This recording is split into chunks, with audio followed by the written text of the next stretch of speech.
Soldier, a writer, an activist, a politician, a voice, a leader, a father, a husband, and a friend. Being a Hall of Fame second baseman was the easy part.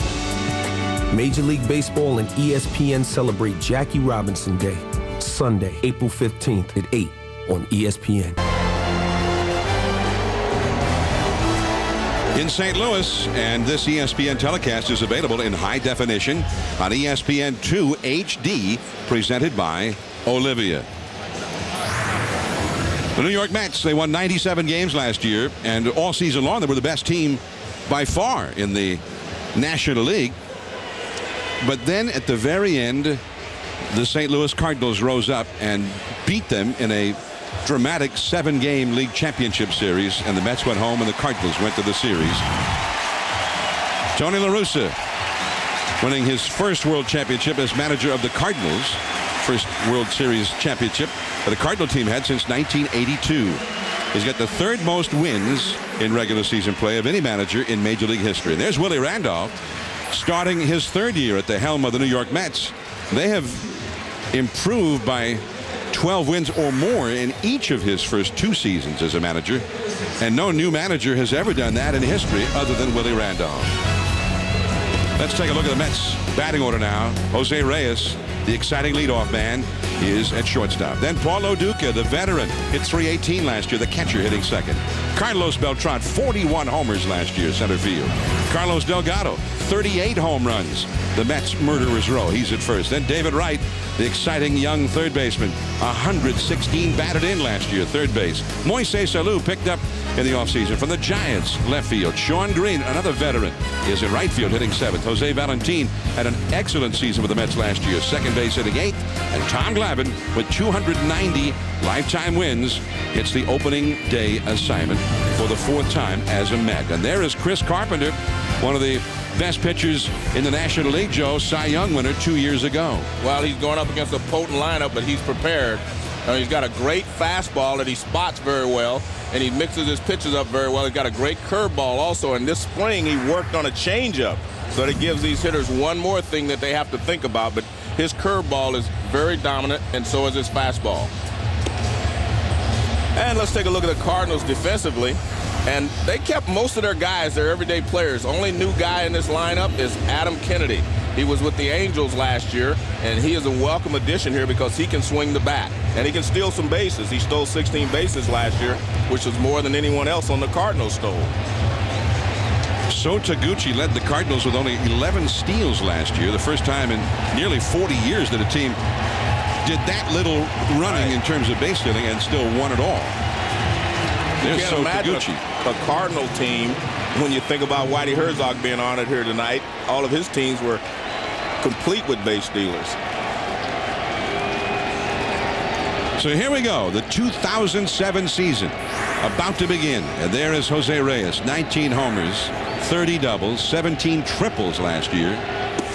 And the first pitch of 2007 is too low for ball 1 to Reyes. And make no mistake about it, John, he's the most exciting player in the game today. Whether he's running the bases, playing defense, or in the batter's box, he is exciting.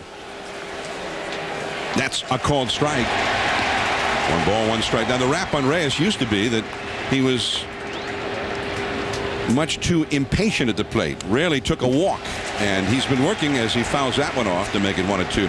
He's been working the last couple of years with Ricky Henderson, one of maybe the greatest leadoff man of all time.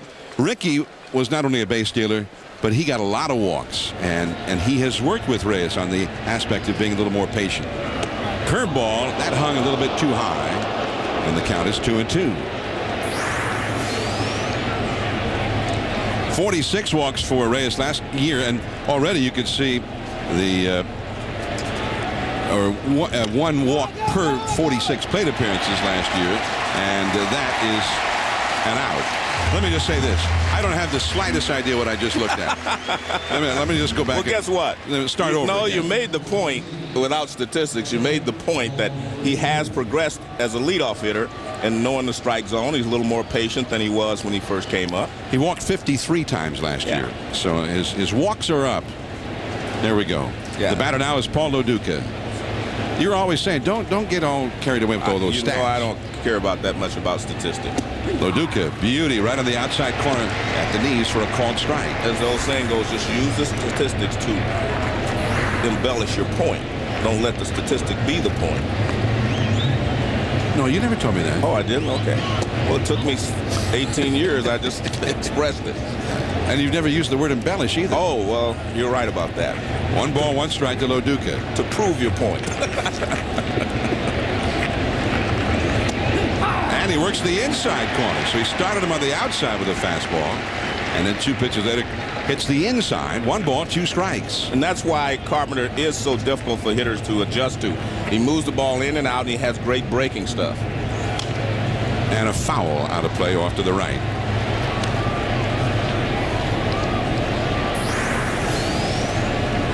Chris Carpenter, is not unusual for him to get the opening day assignment, and not only pitched opening day the last 2 years, but won each of those 2 years.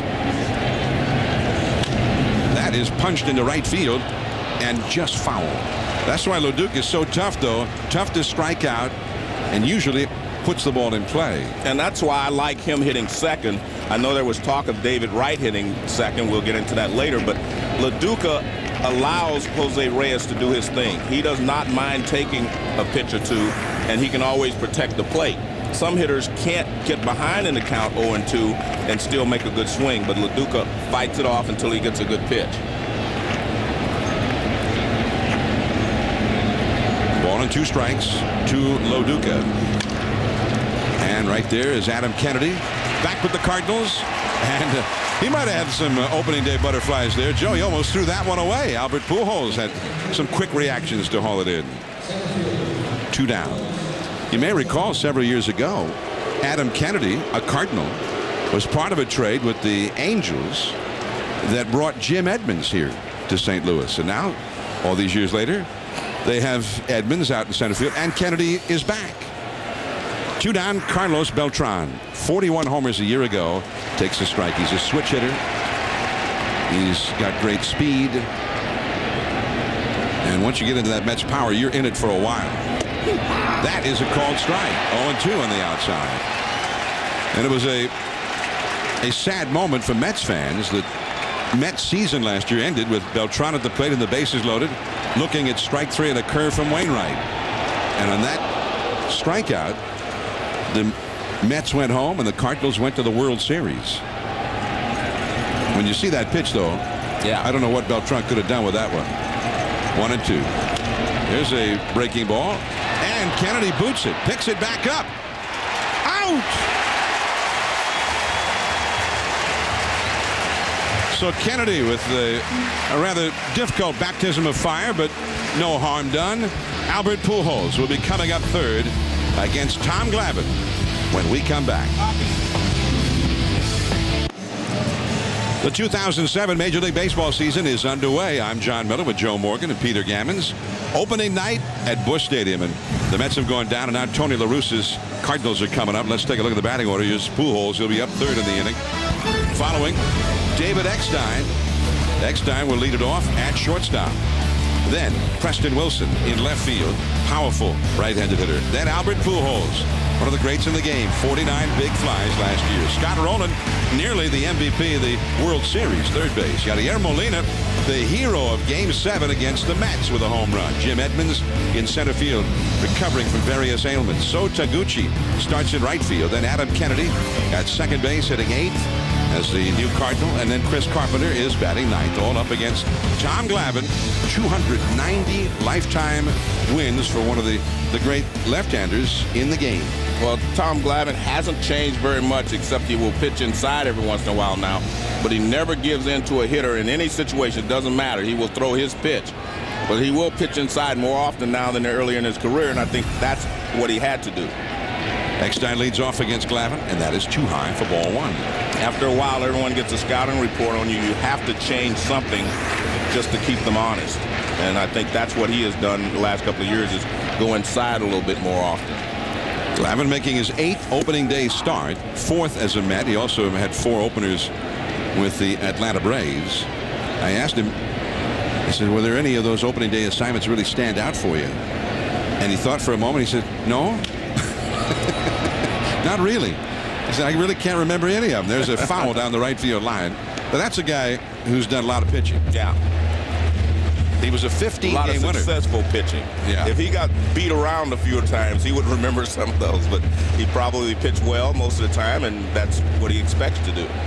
The only things you remember, John, are the unexpected things.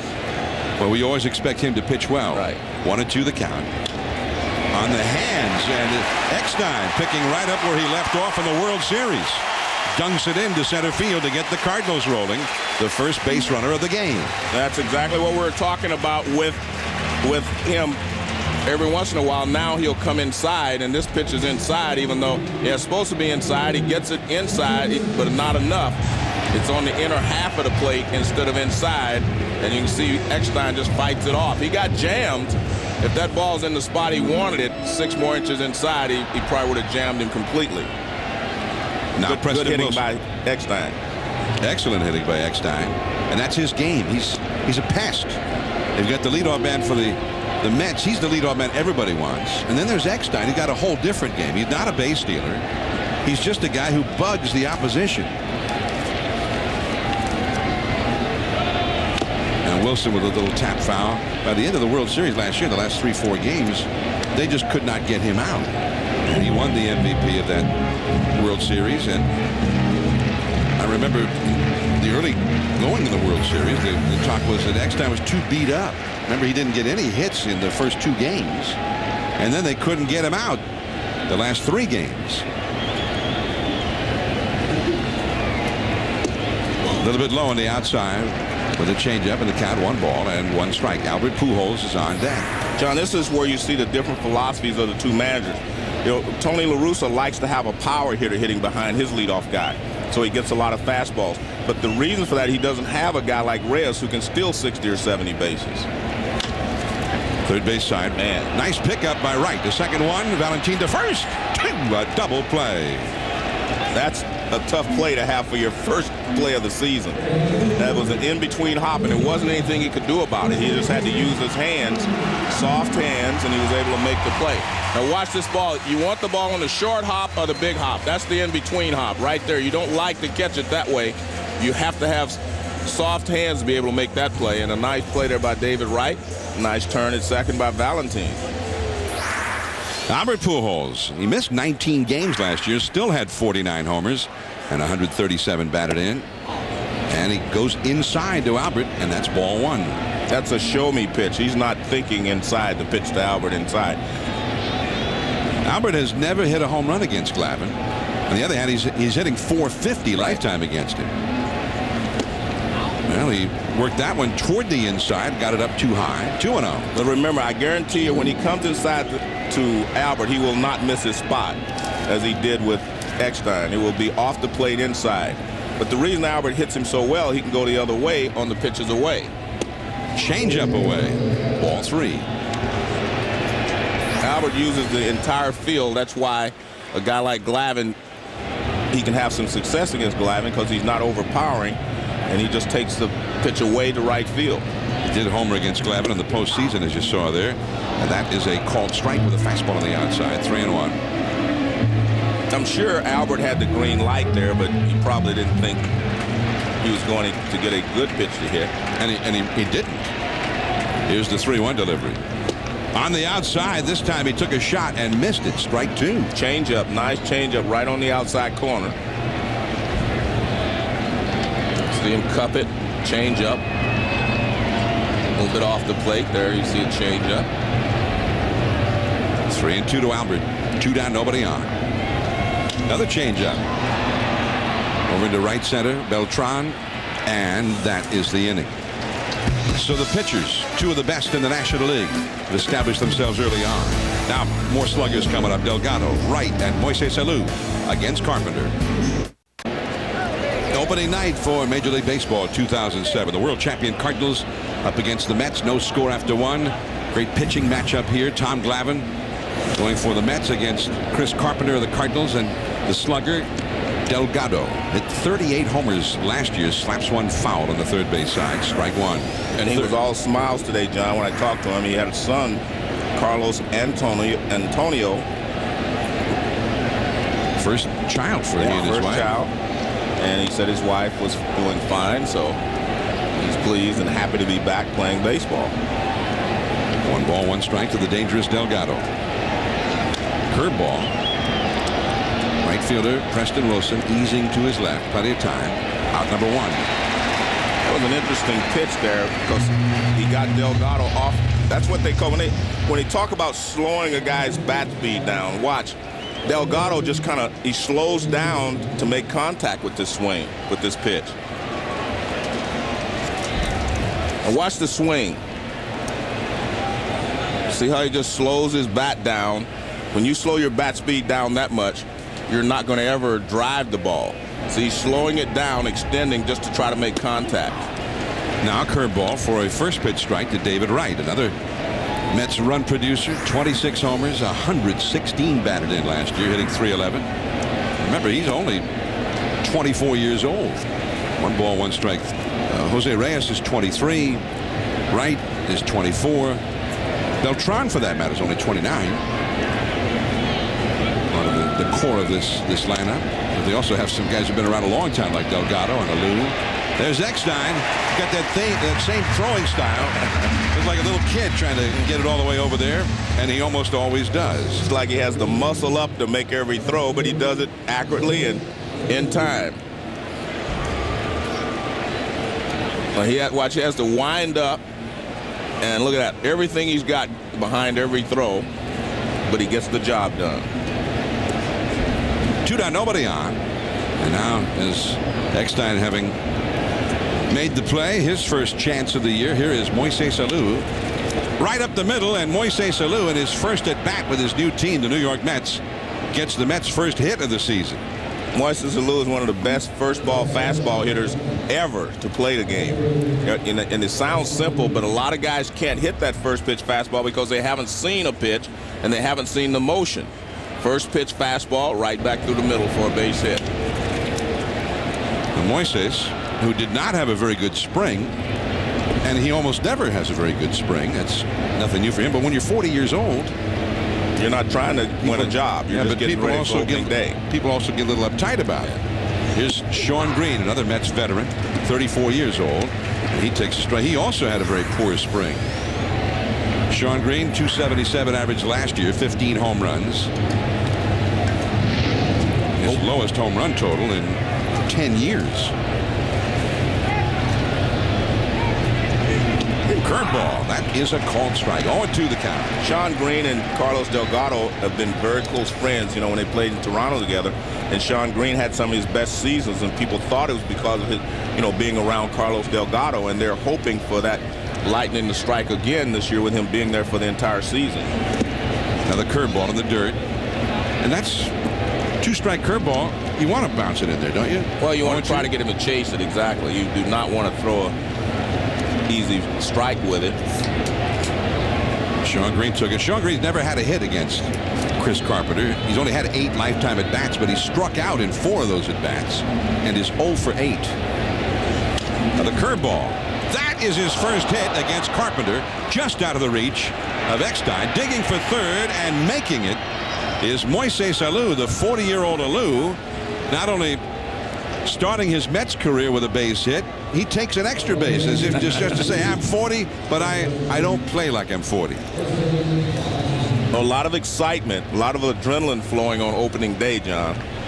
And I'm sure he doesn't feel like he's 40. He knows 2 outs, he's going all the way. It gets over the head of the shortstop Eckstein, and he just continues on to third, and he's in there safely. Moises Alou at third, Sean Green at first. The 2 guys who had horrible springs are the first 2 Mets to get hits in the regular season. Here's Valentin. Fastball inside for a ball. Valentin had a very fine season for the Mets last year. 18 homers, 62 batted in. And I don't think they were expecting him to play as much as he did, but he forced his way in there and they couldn't get him out of the lineup. That's a fastball to the inside. The other thing is, though, he's 37 years old. So they'll be keeping a close eye on him as well. Hitting 8th in the order here tonight. Pitcher Tom Glavine on deck. Chris Carpenter's got a little 2-out trouble here. Alou at third, Green at first. And too low. I think Valentin last year, he's the reason that the Mets were as good as they were offensively. He was the guy that they stuck in there, and he contributed a lot offensively as well as defensively. Willie Randolph, knowing his pitcher's on deck. What do you think, Joe? It'd be kind of tempting just to pitch around this guy with a base open. Right to Pujols, and the Gold Glover at first base for the National League last year handles it. That's it. 2 hits, 2 left for the Mets. Scott Rowland, Yadier Molina, Jim Edmonds coming up against Glavine when we get back in the Final Four. So this is ESPN, the worldwide leader in sports. You don't think we have that nickname for nothing, do you? There is ball 1 to Scott Rowland. Rowland, 296 last year, 22 homers, 95 batted in, and he was outstanding at the very end of the year. And he takes the ball down to the way, and I'm happy to report, Joe, as we mentioned yesterday in the civil rights game, he and Tony La Russa spoke at the beginning of spring training. Apparently they worked out all of their differences because they weren't speaking by the end of last year. Reyes from deep in the hole, got him. Now that is a shortstop's arm. Well, so that's the difference between Eckstein and Reyes.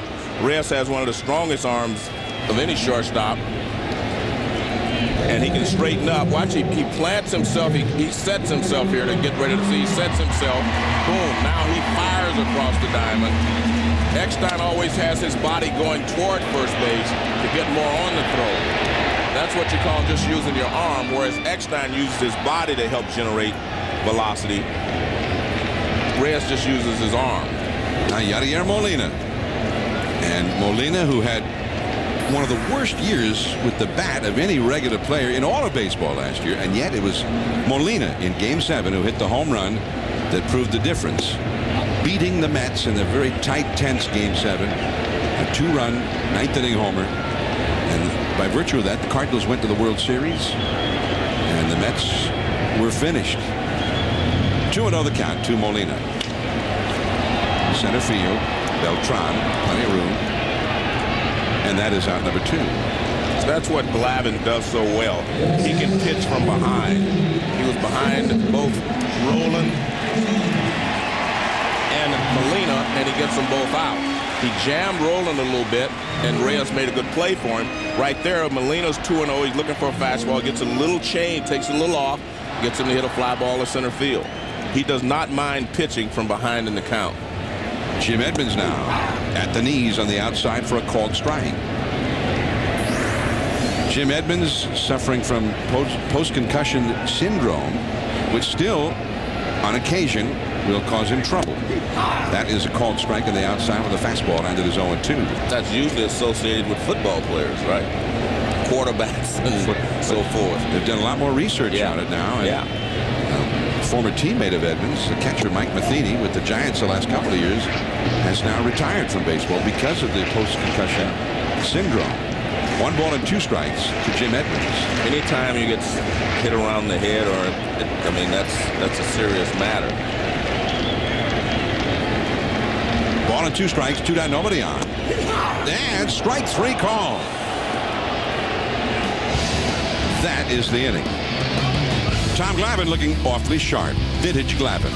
Carpenter heading back to the hill to face Glavine. Opening night from St. Louis, a sea of red as always for Cardinal games.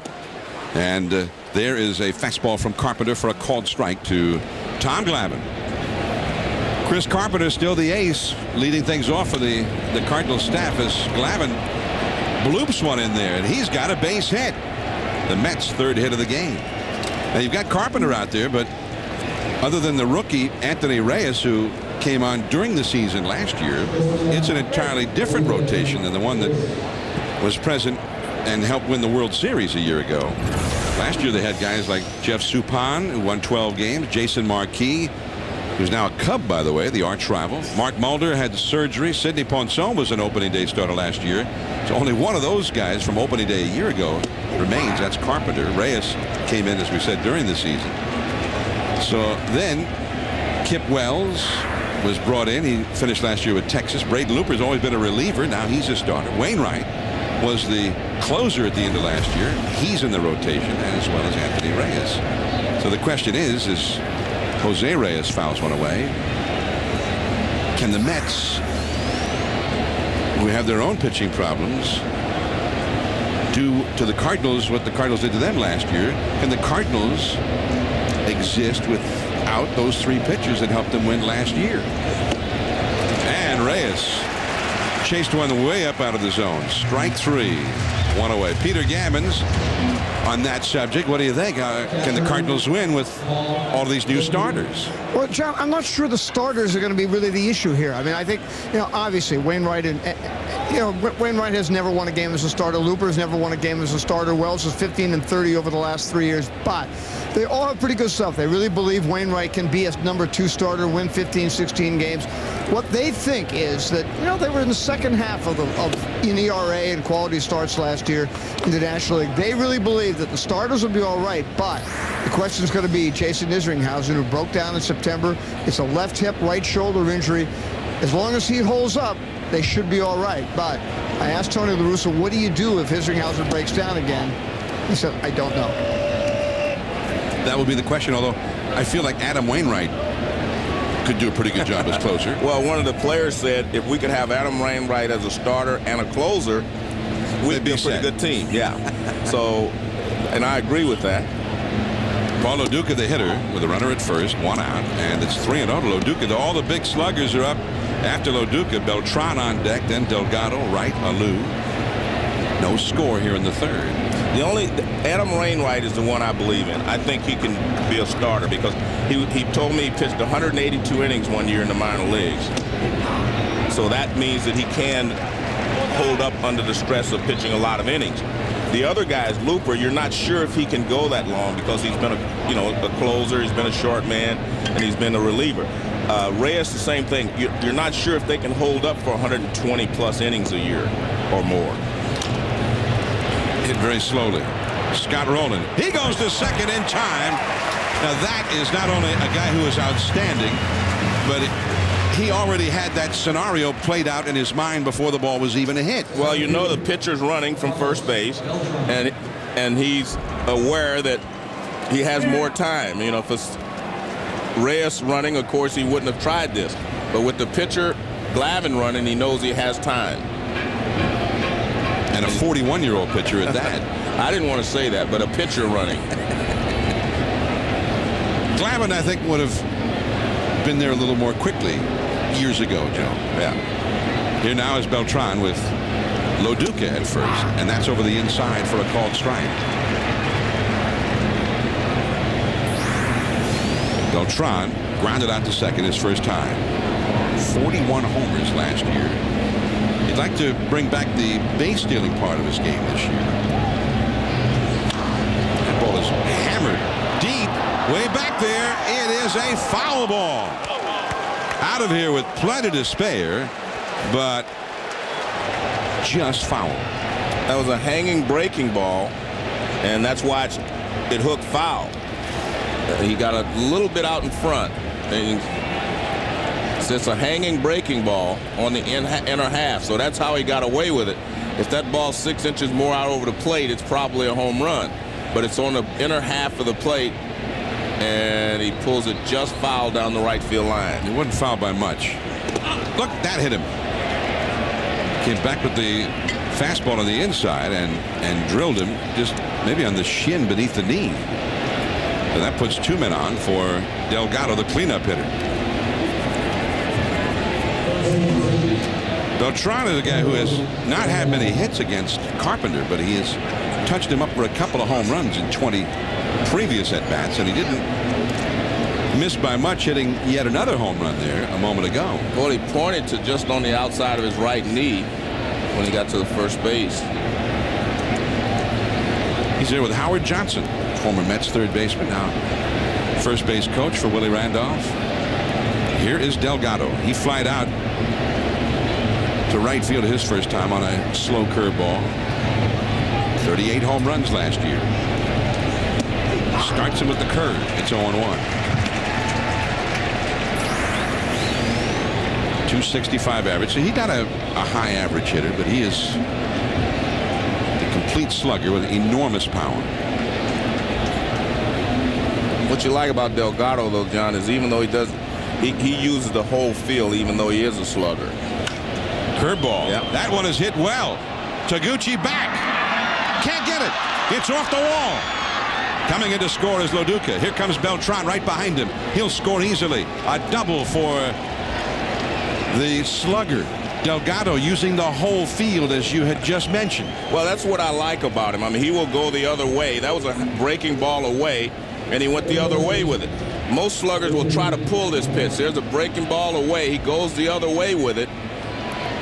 See, he doesn't try to pull it. He just extends the other way. And remember, the first at bat, I told you he slowed his bat speed just to make contact with him. On that one, he didn't have to slow down. He just went out the other way. He wasn't fooled as much and drove it over the head of Taguchi and left. Now David Wright to try and get him home. And Carpenter crossed up Yadier Molina, threw him a curveball, and Molina thought it was going to be something else. And he's lucky that that one didn't go right by him.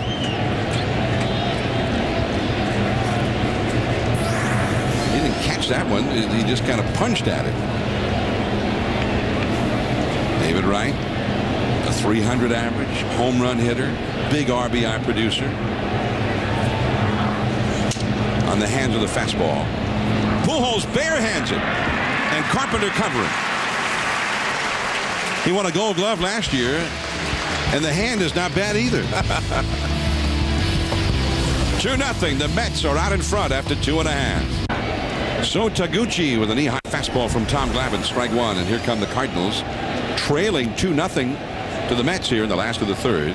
Taguchi hitting 7th in the order, Adam Kennedy behind him, and then Chris Carpenter. Change up too low from Tom Glavine. 1 ball and 1 strike. Cardinals, by the way, are without Juan Encarnacion, their right fielder last year, and he knocked in a lot of runs for them. That change up right back to Glavine, and there is one away. Major League Baseball Productions will recognize one of the best baseball movies ever made, Barry Levinson's The Natural. Current Major League Baseball stars will reflect on and honor the film in various ways, proving that it is truly the unofficial baseball movie of choice for current big leaguers. Players, coaches, managers will discuss Roy Hobbs, as played by Robert Redford. And that will be tonight at 11 Eastern on ESPN 2, The Natural. I wonder if they're critiquing his swing in the movie. Well, it wasn't a bad swing, was it? Does my silence say anything?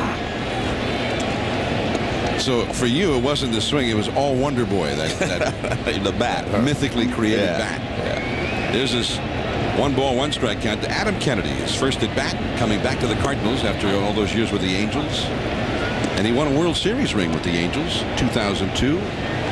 He is reunited here around second base with his former Angel teammate David Eckstein. Adam Kennedy, 2-1 the count. That ball is hit into deep right center field. Beltran going back. That ball is up against the base of the wall. Kennedy, he's going to not stop at second. Heading for third, the relay. He's in there, and the ball gets past third and backed up by Glavine. A triple for Adam Kennedy. Well, it was going to be a very close play at third base. Had the throw been accurate, but good hustle there by Kennedy. Never slowed down when he got to second base. It was supposed to be a fastball away. That fastball around the middle never slowed down, but by the time the throw comes in, and watch, they've got a shot at him right there. If it's a good throw, they've got a shot at him, but the throw is offline and tough to handle for Wright. Now Chris Carpenter, and that is ball 1 too high. They pulled in at the corners in the infield. You see right there at third base, pulled in tight, and Delgado doing the same at first. And the middle infielders are at second. It was Valentin who made that throw, by the way. Nice relay throw to Valentin by Beltran, and Valentin made a pivot like he was turning a double play to hurry that throw to third. So Adam Kennedy shows a little of that speed that he adds to this Cardinal lineup this year. He had 6 triples a year ago for the Angels.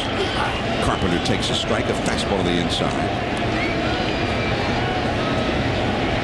Well, we all know that Tony La Russa loves to squeeze, and I don't know if he'll do it in this situation, but he loves to squeeze, and Carpenter, pretty good bunter. There it comes, and that is a fair ball. So Kennedy took off on the squeeze, and the ball was butted right out in front of home plate. And I don't remember the last time I saw a squeeze work out like that. I don't remember that either, John, because it was executed okay. I mean, Kennedy didn't leave too quickly, and Carpenter was there to bunt it, but it just not a good bunt. And he's a pretty good bunter. Look at that. It just stays right in fair territory, right in front of home plate. And all Lo Duca has to do is pick it up and run him back to David Wright. I mean, they had a chance to make the play work. They picked the right pitch. You know, Tony La Russa has a way of doing that. He picked the right pitch, got a pitch to bunt. He just didn't execute it. Well, Kennedy, as you say, if you leave too soon, they can hit the batter with a pitch, or they can pitch out.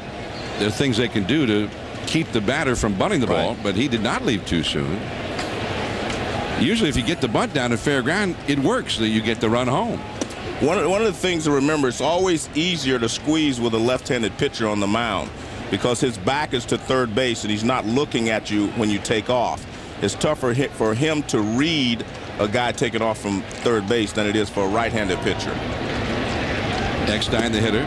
Eckstein is La Russa's favorite guy with which to execute the squeeze. He almost never fails to get that bunt down. Eckstein, who hit a single leading off the first inning, so he's 1 for 1. Carpenter is the runner at first, and that's off the outside. Let's take a look, and you'll see Glavine can't see Adam Kennedy at third base. He couldn't see that he was sneaking off and taking off. But if you have a right-handed pitcher, once he starts his motion to the plate, he can see him out of the corner of his eyes. Eckstein to left field. Moises Alou, and the inning is over. So Kennedy hit the one-out triple, but they could not get him home. To the fourth inning, Moises Alou coming up against Carpenter, 2-0 Mets. I'm John Miller along with Joe Morgan and Peter Gammons. Another Major League Baseball season underway. The World Champion Cardinals trailing the Mets 2-0 as Fred Bird, the Redbird, is back again for another year here at Busch Stadium. And some Cardinal fans celebrate the opener in their own way. Alou hit that one hard, and that just kept going, and Edmonds had to move a little bit more than maybe he originally thought he would to catch it. Another first pitch fastball. If you throw him 4 first pitch fastballs tonight, we're going to see 4 hard hit balls. I mean, he is, like I say, one of the best ever at first pitch fastball hitting.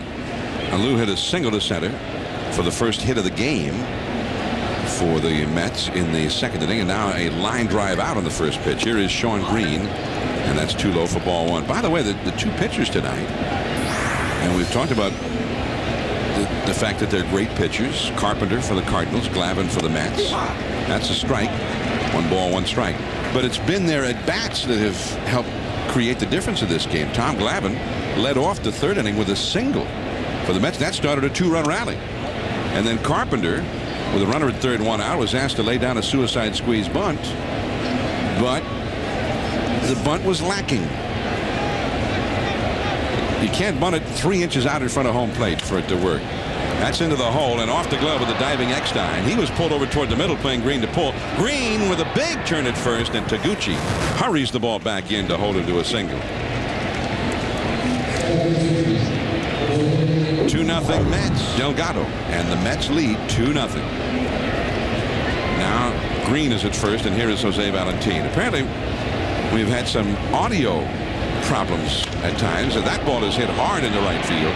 A base hit for Valentin. Heading for third is Green. The throw comes in from Wilson to the second baseman Kennedy, and the Mets have runners at first and third. So we apologize for that. We have technicians feverishly working to rectify any audio problems we've been having, and we certainly apologize for that. They haven't been hearing our conversation. What's that? They have not been hearing us? Yeah, speak up. Apparently, it's not a technical thing. You're just mumbling over there, Okay. Joe. John, I wanted to point out, that's a great example of what Willie Randolph brought to the Mets. First to third, guys hustling all the time. That's something that they weren't doing before Willie Randolph came to this ball club. Here's Tom Glavine. Glavine is an excellent bunter, by the way. Not the suicide there. He was in a first and third situation. Even with one out, you'll often see them just try to bunt the runner from first up. But if you're at third base, Shawn Green is a pretty good base runner. If he bunts the ball, say, past the pitcher, then he could come in to score. I mean, it's a safety squeeze more than anything else. He's just trying to bunt him over, as you said, but it can become a safety squeeze, which puts all the pressure on the base runner to decide whether to go or not. What about a suicide squeeze here if you're Willie Randolph? Oh. He squares the bunt, takes low. 2-0.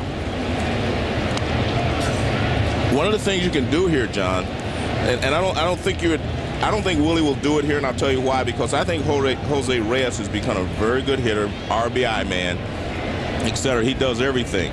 But if you are going to do it, watch Scott Rowland is rushing in, so you're not really a squeeze. You just go as far as he goes. That is easily going to move up Valentin to second. Covering at first, Adam Kennedy. As Molina throws out Glavine, and now Green still at third, Valentin over to second, and here comes Reyes with two men in scoring position. What we call scoring position. Correct. A base hit to the outfield should usually get not only the runner from third home, but the runner from second home. I think your Reyes, you sit here, you look first pitch fastball. Almost a wild pitch. But that works in your favor because now you can kind of look for a pitch.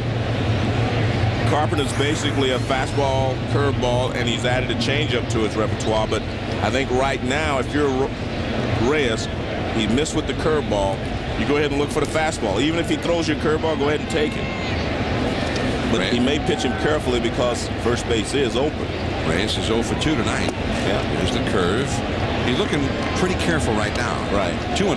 Well, you got Paul Lo Duca, right-handed hitter, coming up next. And Reyes is an explosive hitter. I mean, he can hit the ball out of the ballpark. Lo Duca's not going to hurt you that many times during the year with a home run, but Reyes definitely can. In the dirt. Yeah. I think that was a changeup. Yeah, it was. And I think he's just pitching him around him. And if you're the Cardinals here, you may want to just go ahead and walk him if that was your idea of pitching around him, because Willie Randolph may give him the green light. He's a fastball pitcher, and he has not yet thrown a fastball here to Reyes, which gives you a pretty good idea of his intentions. Runners at second and third. Now a fastball on the outside for a strike, 3-1. But that was not your 3-0 pitch that you should hit. That ball was tailing away and caught the outside corner. 3-0, you have to have something in the middle of the plate that you can drive. Reyes gets the walk. Changeup. And you mentioned, Joe, that Reyes, even though he's a leadoff man, has become a very fine RBI man. He had 81 RBIs and 19 home runs. I mean, that's what I mean. He is the guy. That's why I didn't think they would squeeze, because they wanted to give him a chance to get up. There's the first pitch, second pitch curveball inside, changeup for 3-0. Now he throws a fastball that you see it. Well, it touches the outside edge, and he misses with another one. Bases loaded with 2 down, and here is Lo Duca. Again, as you see the three runners, Green, Valentin, and Reyes from third back to first. This is where Lo Duca can be awfully tough, though, because he almost always makes contact. He will force you to make a play. He's had a .351 average in his career with the bases loaded, and he was very tough last year with runners in scoring position. 2-0, the Mets already leading. And that is ball 2. So Carpenter really struggling here. And the ball's not going where he wants it to go. 2-0 the count. By the way, we will be visiting with Mets manager Willie Randolph live from the dugout after this Mets half inning. Carpenter's thrown 63 pitches already. And we're in the 4th inning. Green, Valentin, and Reyes the runners. 2-0. Fastball to strike. 2-1 now. This crowd very tense, knowing that these might be key pitches for the game. The Mets with a chance here to open up a nice early lead for Glavine. We're only in the 4th, but after Lo Duca, they got the big hitters out. Fouled it off his foot. Now it's 2-2. So, John, those last 2 pitches, that's the reason I never like to see a guy when he gets the bases loaded and he gets a 2-0 pitch and he takes one down the middle to make the pitcher throw one. Because that pitch was a good pitch to hit. Now he comes back with a good sinking fastball, which is not a good easy pitch to hit, and now it's a 2-2 count. You gave him a chance to get back into this at bat when you had him on the ropes. And now Lo Duca will have to swing at anything close. 2 strikes, 2 balls, 2 strikes. Bases loaded. Curveball to right field, twisting foul and back out of play. 2-2. The one thing I've noticed over the years about hitters, the really good hitters, if they get you in the hole, they don't let you get back even by taking a pitch. They may foul it off or whatever, but they will not take a pitch when they're in control of the at-bat. 2-0. Green at third, Valentin at second. There's Reyes at first. They'll all be running at the crack of the bat with 2 down. Lo Duca backs away, waiting for Carpenter, who's taking a lot of time here between pitches. So the difference is Lo Duca's not afraid to hit with 2 strikes. You know, as you mentioned, he puts the ball in play. Tough to strike out. That is too low. 3-2. And the Cardinals, with Glavine out there, they really don't want to fall much further behind than they already are. So this is a huge pitch coming up. Tony La Russa looks on. Reyes will get a running start at first base as well. He can score on anything. There they go. Right up the middle. Base hit. Green scores. Valentin right behind him, and Reyes easily into third. And Paul Lo Duca, that's exactly why he is so dangerous in a spot like that. He's going to put the ball in play almost invariably. A 2-run single, 4-0 Mets.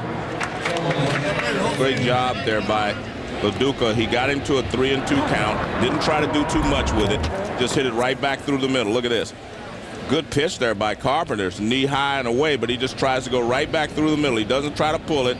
It's actually a sinking fastball, and he just hits it right back through the middle. And you can see Carpenter falls off to the first base side, and he did not have a chance to make a play on that.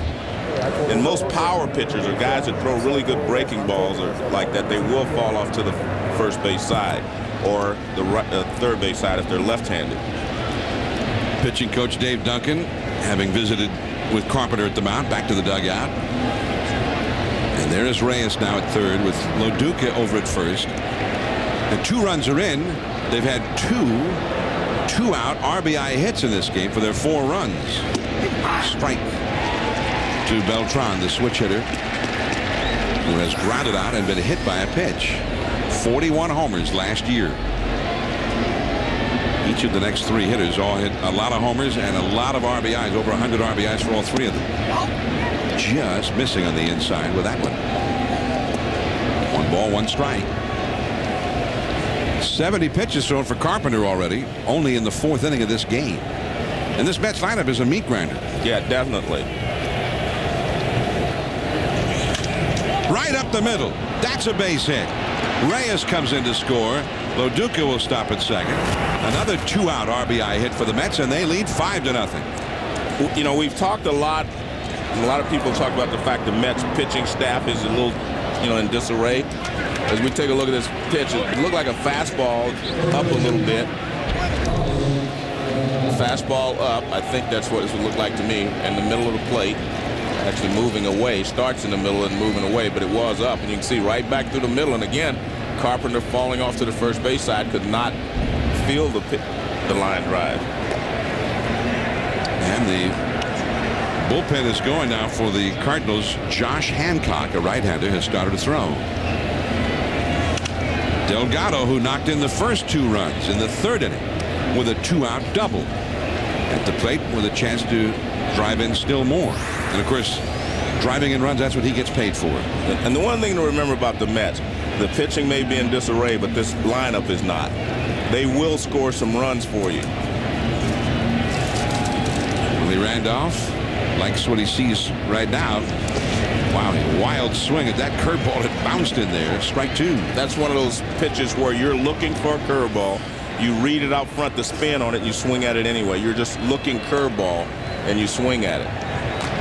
Occasionally, you still got looking fastball, and it can be head high, and he still swings at it. I think Delgado figured he's going to throw me a curveball. Molina drops aside. Carpenter's 27th pitch of this inning. Playing him up the middle that time was Eckstein, and he throws him out to end the inning. 8 men bat, 3 score. When we come back in 60 seconds, we'll visit with Willie Randolph from the Mets dugout. Mets 5, Cardinals nothing. Back with Willie after this. Major League Baseball's opening night from Busch Stadium, St. Louis. The World Champion Cardinals trailing the Mets 5-0.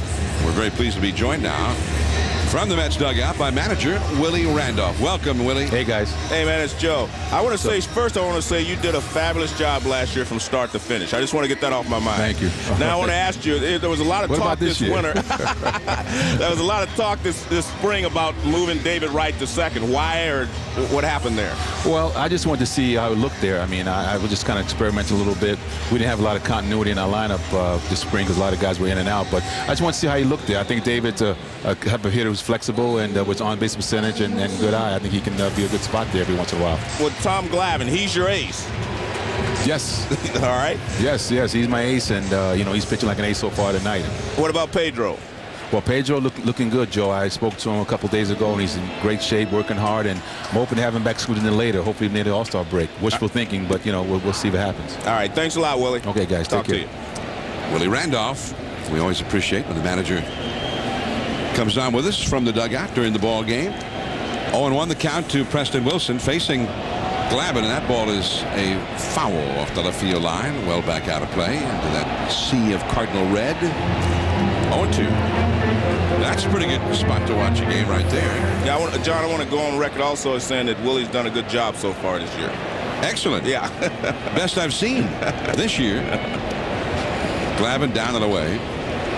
A ball and 2 strikes to Wilson, who hit a double play ball his first time. He got Albert Pujols on deck.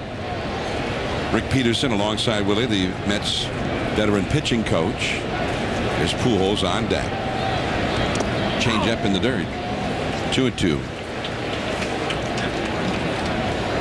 By the way, after the Cardinals half inning, Tony La Russa will join us from the Cardinal dugout. It's always easier to talk to the manager who's ahead when we're talking to managers. Yeah. Change up in the dirt. 3-2. Now he's got to get a pitch to hit here, Joe, with Albert Pujols on deck and a 5-run lead. Well, you would think so, but over the years, Glavine has always tried to make his pitch. It doesn't matter to him what the count is. He can't walk him. I'm not allowing it. 3-2. He did, but he still threw him a changeup. So he still makes his pitch. He's not going to change, his pattern just because Pujols is on deck.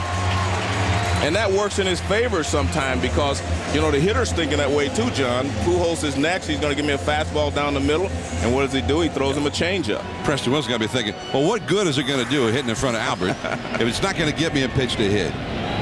Here's Pujols, and that spins in there for a called strike. Albert flied out to right center his first time. 1 out, nobody on. Rolling on deck. The power is up right now for the Cardinals. They trail 5-0. Curveball too low and outside. 1 ball, 1 strike.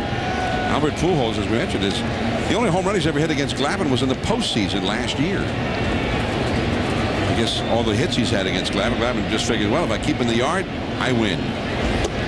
Fastball low and inside. And it is 2-1.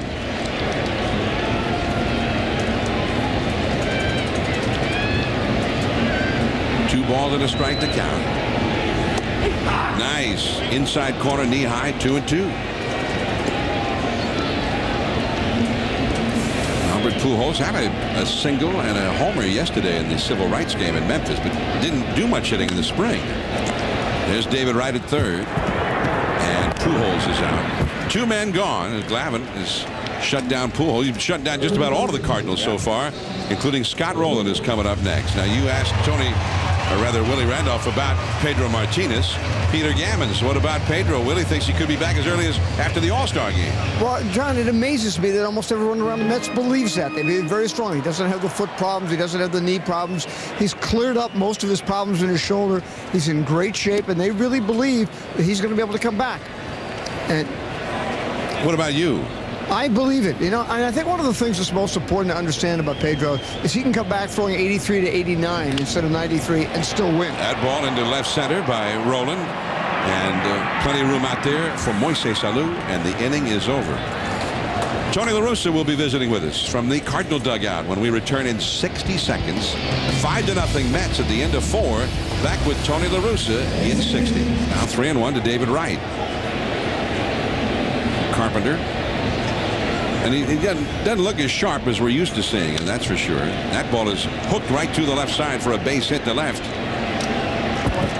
So David Wright has his first hit of the game and of the season. And that is 9 hits total now for the New York Mets, and the batter will be Moises Alou. Tony La Russa was in the headlines during spring training, and I think it was very embarrassing for Tony. He was not in the headlines the way he would like to be, as he was arrested for an alleged DUI in Florida. He was allegedly found asleep at the wheel of his vehicle in the middle of the night at a red light.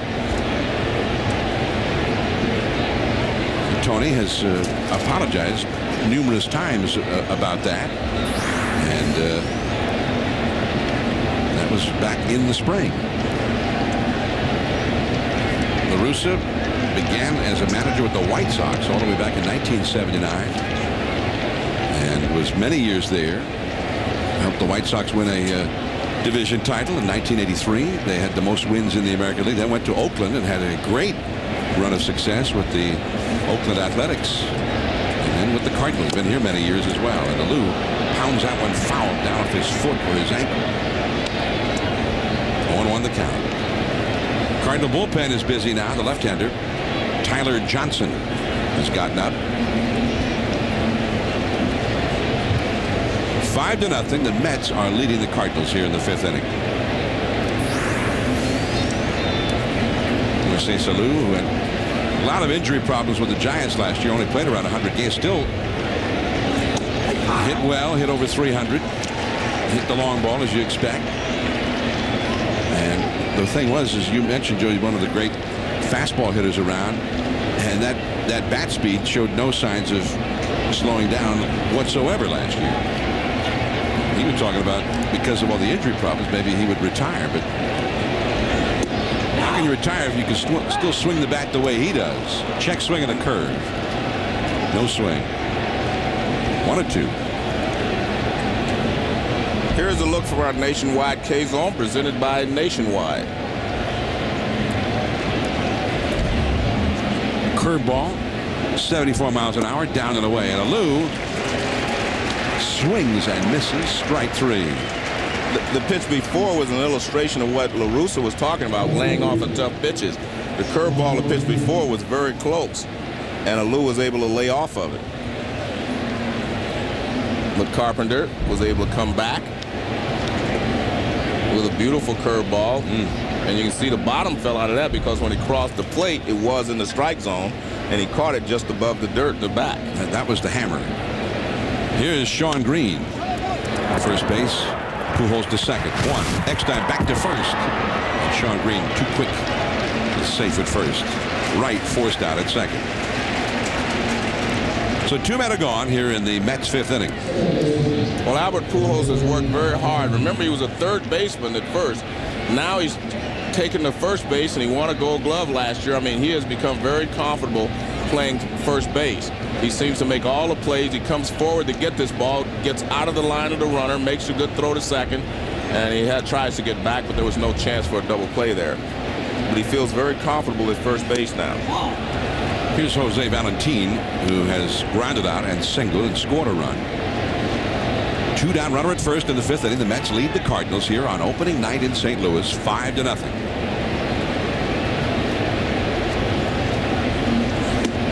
came back and got the inside corner with that one. And the count 1 ball, 1 strike. It's interesting, Pujols, there are guys who burst upon the scene who were outstanding hitters and outstanding defensive players. But I think it's a much smaller list of guys who are great hitters early on and who then became a great defensive player. Now you mentioned, Joe, 2001 when he came in. Played some third, played the outfield, played some first. He was all over the place. And still in 2002 and even in 2003. That is a curveball that's hit foul past first. 1 ball, 2 strikes to Valentin. Glavine, the pitcher, would be next.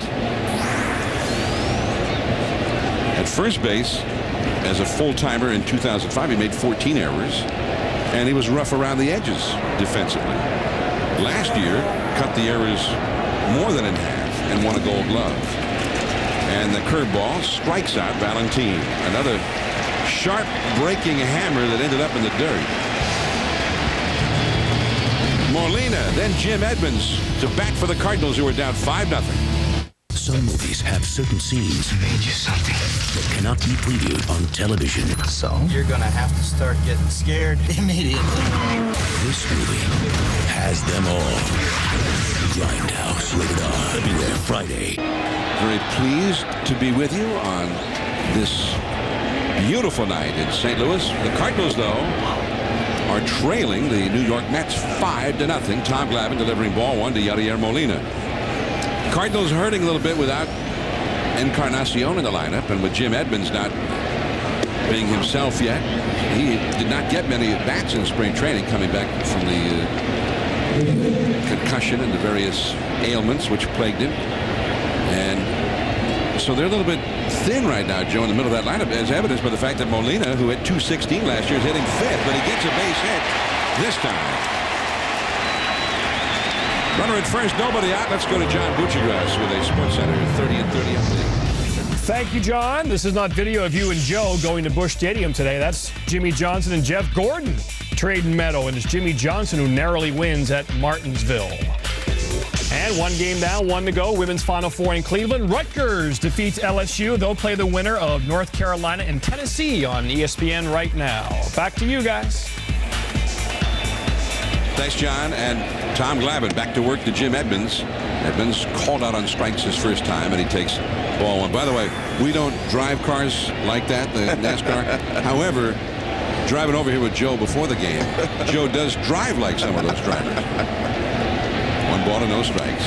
That's not true either. You're a very safe driver. Safe driver. Yeah. In fact, it's just the opposite. Very slow driver. 1 ball and 1 strike. John, you were talking about, the injuries, Encarnacion not here, Jim Edmonds. I really believe for the Cardinals to repeat, Albert Pujols is going to have to be better than he's ever been. I think there's going to be more and more pressure on him to succeed because a lot of these guys are injured, and they're not going to give him as many opportunities to drive in runs as he did before, so it's going to put a little more pressure on him. But I really believe that the Cardinals are going to be in the race all the way. But it's not going to be the same Cardinals team we had before. Scott Rowland's going to have to turn around and have a great year to help Pujols. But I think without those 2 guys, it's going to be very difficult for them to win the division again. And Rowland is capable of that. Definitely. He's had great years in the past. All he has to do is stay healthy. Edmonds has had great years. All he has to do is stay healthy. But unfortunately, that hasn't been the case the last couple of years for Edmonds or Rowland. So Rowland sitting in the dugout there. Edmonds at the plate. 2-2 the count from Glavine. And he changed up on him, a pop-up, and that one will just make it back out of play as Wright came over. 2 balls and 2 strikes. Let's take a look at Tom Glavine. I mean, he doesn't mind pitching from behind in the count. I mean, he'll get behind 2-0. Here's a 3-1 pitch to Albert Pujols. Watch this. Change up away, gets him out. Here's a 2-0 pitch to Rowland. Change up away, gets him out. 2-0 to Yadier Molina. He gets him out on the change up fly ball. See, he doesn't mind pitching from behind in the count. To shortstop, Reyes hustles over. He get 1 at second, back to first. 2, a double play. I mean, we're talking about Reyes, how good he is, but I tell you what, Valentin is turning the double play very well tonight, too. I mean, I watched him last year, and I was surprised at how well he was able to turn a double play. This is not an easy double play. Nice play by Reyes, charged it, gets it over to second, perfect throw, and he gets rid of it quickly before the runner can get there. Look at that, Reyes, perfect throw. You can't make it any better than that. A thing of beauty, yes. A well-turned double play. That was one of the most exciting approaches to a double play grounder by Reyes that you'll ever see. I said he's the most exciting player in the game because everything he does is exciting. I mean, even when he's just standing out there, he looks like he's ready to explode. He's a good player. When's the last time you saw an infielder go for a ground ball and he sprinted after it? Yeah, well, that's a good point. A lot of times we see guys wait on the ball now, but that was a double play situation. He charged it, came and got it, and made a double play. He got there in a hurry. Right back to Glavine. So Taguchi, for the second time in a row, hits a changeup right back to Glavine. Glavine is dazzling them right now. Jose Reyes, beautiful double play started. And there's ball one from Chris Carpenter to Tom Glavine. Glavine, who started a 2-run rally in the third with a single to left, laid down a sacrifice bunt in the fourth as part of a 3-run rally. So he's doing it all here tonight. He's a great all-round athlete. The pride of Billerica, Massachusetts. Tom Glavine, he was a great Red Sox fan growing up. Although not a fan of Red Sox pitchers, he loved Fred Lynn. When they played baseball in his neighborhood, he was a center fielder hitting home runs. When he played hockey, he was the Wayne Gretzky guy, scoring all the goals. Well, I was a Fred Lynn fan too, though. It was hard not to be a fan. Exactly. 3-1 now to Tom Glavine. Glavine, who has won 4 Silver Slugger awards, which is generally given to the best hitter at a position. He's had 233 career hits. He had almost as many hits as he's had wins. Right back to Carpenter, who tosses it over to Pujols for the out, 1 away. Now Peter Gammons is from New England, so he knows the stock from which Tom Glavine comes. Well, John, he's always been so remarkable at making adjustments. I mean, and when you think about where he is, I mean, there are only 4 left-handed pitchers in history have won more games than Spahn and Carlton and Plank and Grove. But his ability to adjust with the Mets has kept his career really moving very well. I mean, he started throwing the curveball a lot more last year, started throwing the fastball in a lot more, and he started doing what his friend Greg Maddux did, throwing changeups in. And Joe, as you know, I mean, hitters are not geared to thinking changeup inside.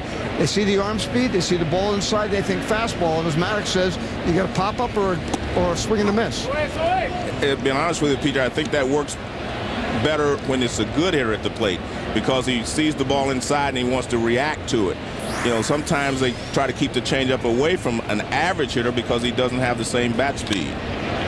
Reyes into shallow left field, and Taguchi drops the ball.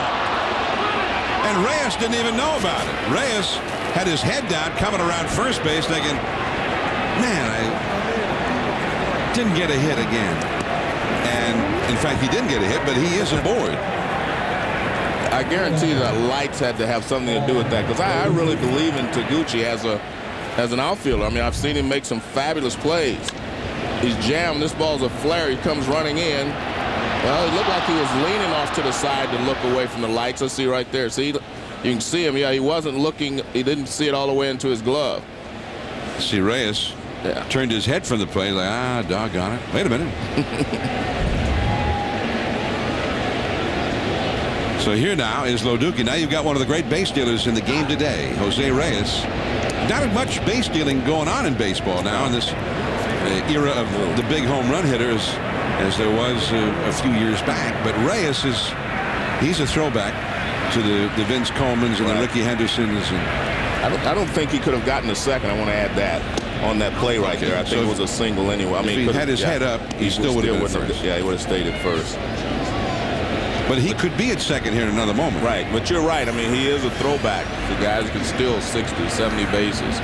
And that 79% is very good. Now, a lot of guys look for 3 out of 4. That's almost 4 out of 5. Cardinals are one of the toughest teams against which to steal in the National League.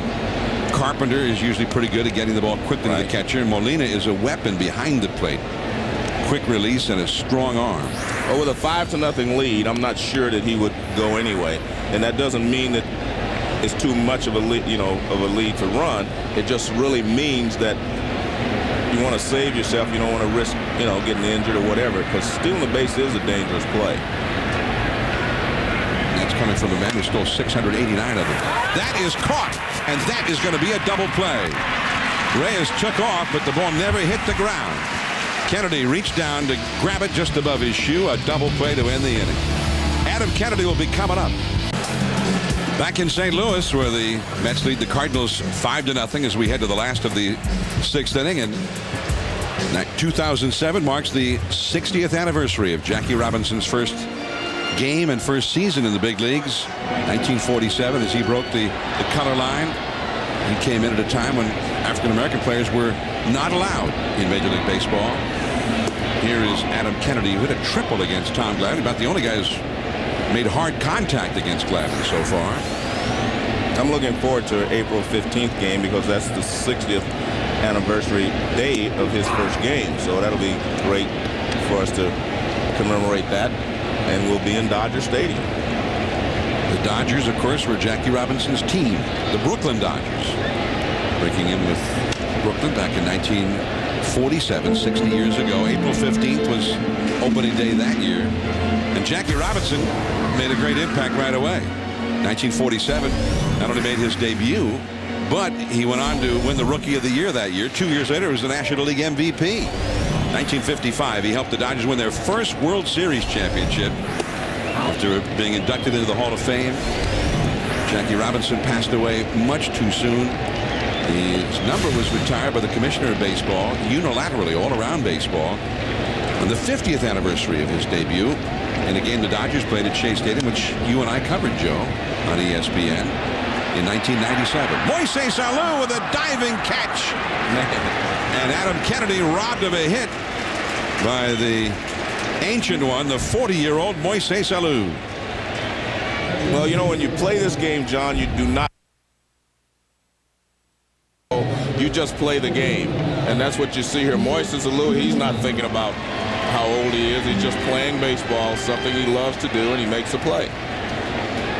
And it would have been easier with a 5-0 lead to let that drop and hold him to a single. Here's Skip Schumacher, and that's too high from Tom Glavine. Schumacher, the pinch hitter for Chris Carpenter. One out here in the 6th inning. The Cardinals have only 3 hits against Glavine. And that's off the outside. 2-0. In the Cardinal bullpen, Tyler Johnson, a left-hander, getting ready. So we'll apparently see him come the 7th inning. And the Mets will have their big sluggers coming up. Beltran, Delgado, Wright. That is a called strike. You know, it's interesting, Glavine, we were talking about Glavine being from the Boston area, and his dad was a great baseball fan, and he kept talking about Tom Glavine, even when Glavine broke into the big leagues with Atlanta, and he said, you know, the greatest left-hander of all time started with the Boston Braves. Warren Spahn, 363 wins. Well, here's Tom Glavine all these years later. He's got 290 wins and counting. And that's a base hit for Schumacher, a pinch hit single to left. So I think his dad, who may be looking in tonight in Billerica, Massachusetts, maybe cutting Tom a little more slack nowadays. He is a pretty good one of the best. John, we're often, there you see Steve Carlton, Plank, Grove, Glavine, and of course Warren Spahn at the head of that class. He's 5th on the all-time list of wins by a left-handed pitcher.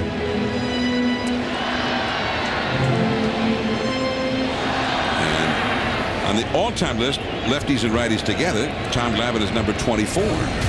Spahn was 6th all-time. And to put that in the proper perspective, remember now, in this day and age, everyone goes every 5th day. Warren Spahn and most of those pitchers pitched on 4 days rest. So they had more starts, 3 days rest, I'm sorry. So they had more starts per season to gain those victories. And right now, it's very difficult when we see guys come up with 20 wins in a season because they're going every 5th day. I saw the great Bob Gibson in Tony La Russa's office before the game, and he informed me that he was on a 5-man rotation. I mean, 5th day. He was pitching every 5th day. He wasn't one of those guys that pitched every 4th day. And he told me, he said it was very difficult for him to win 20 games because he said I was only getting 30, 31 starts. He said when we'd have a rain out, they wouldn't skip the other guy. I would just have an extra day. And I found that interesting.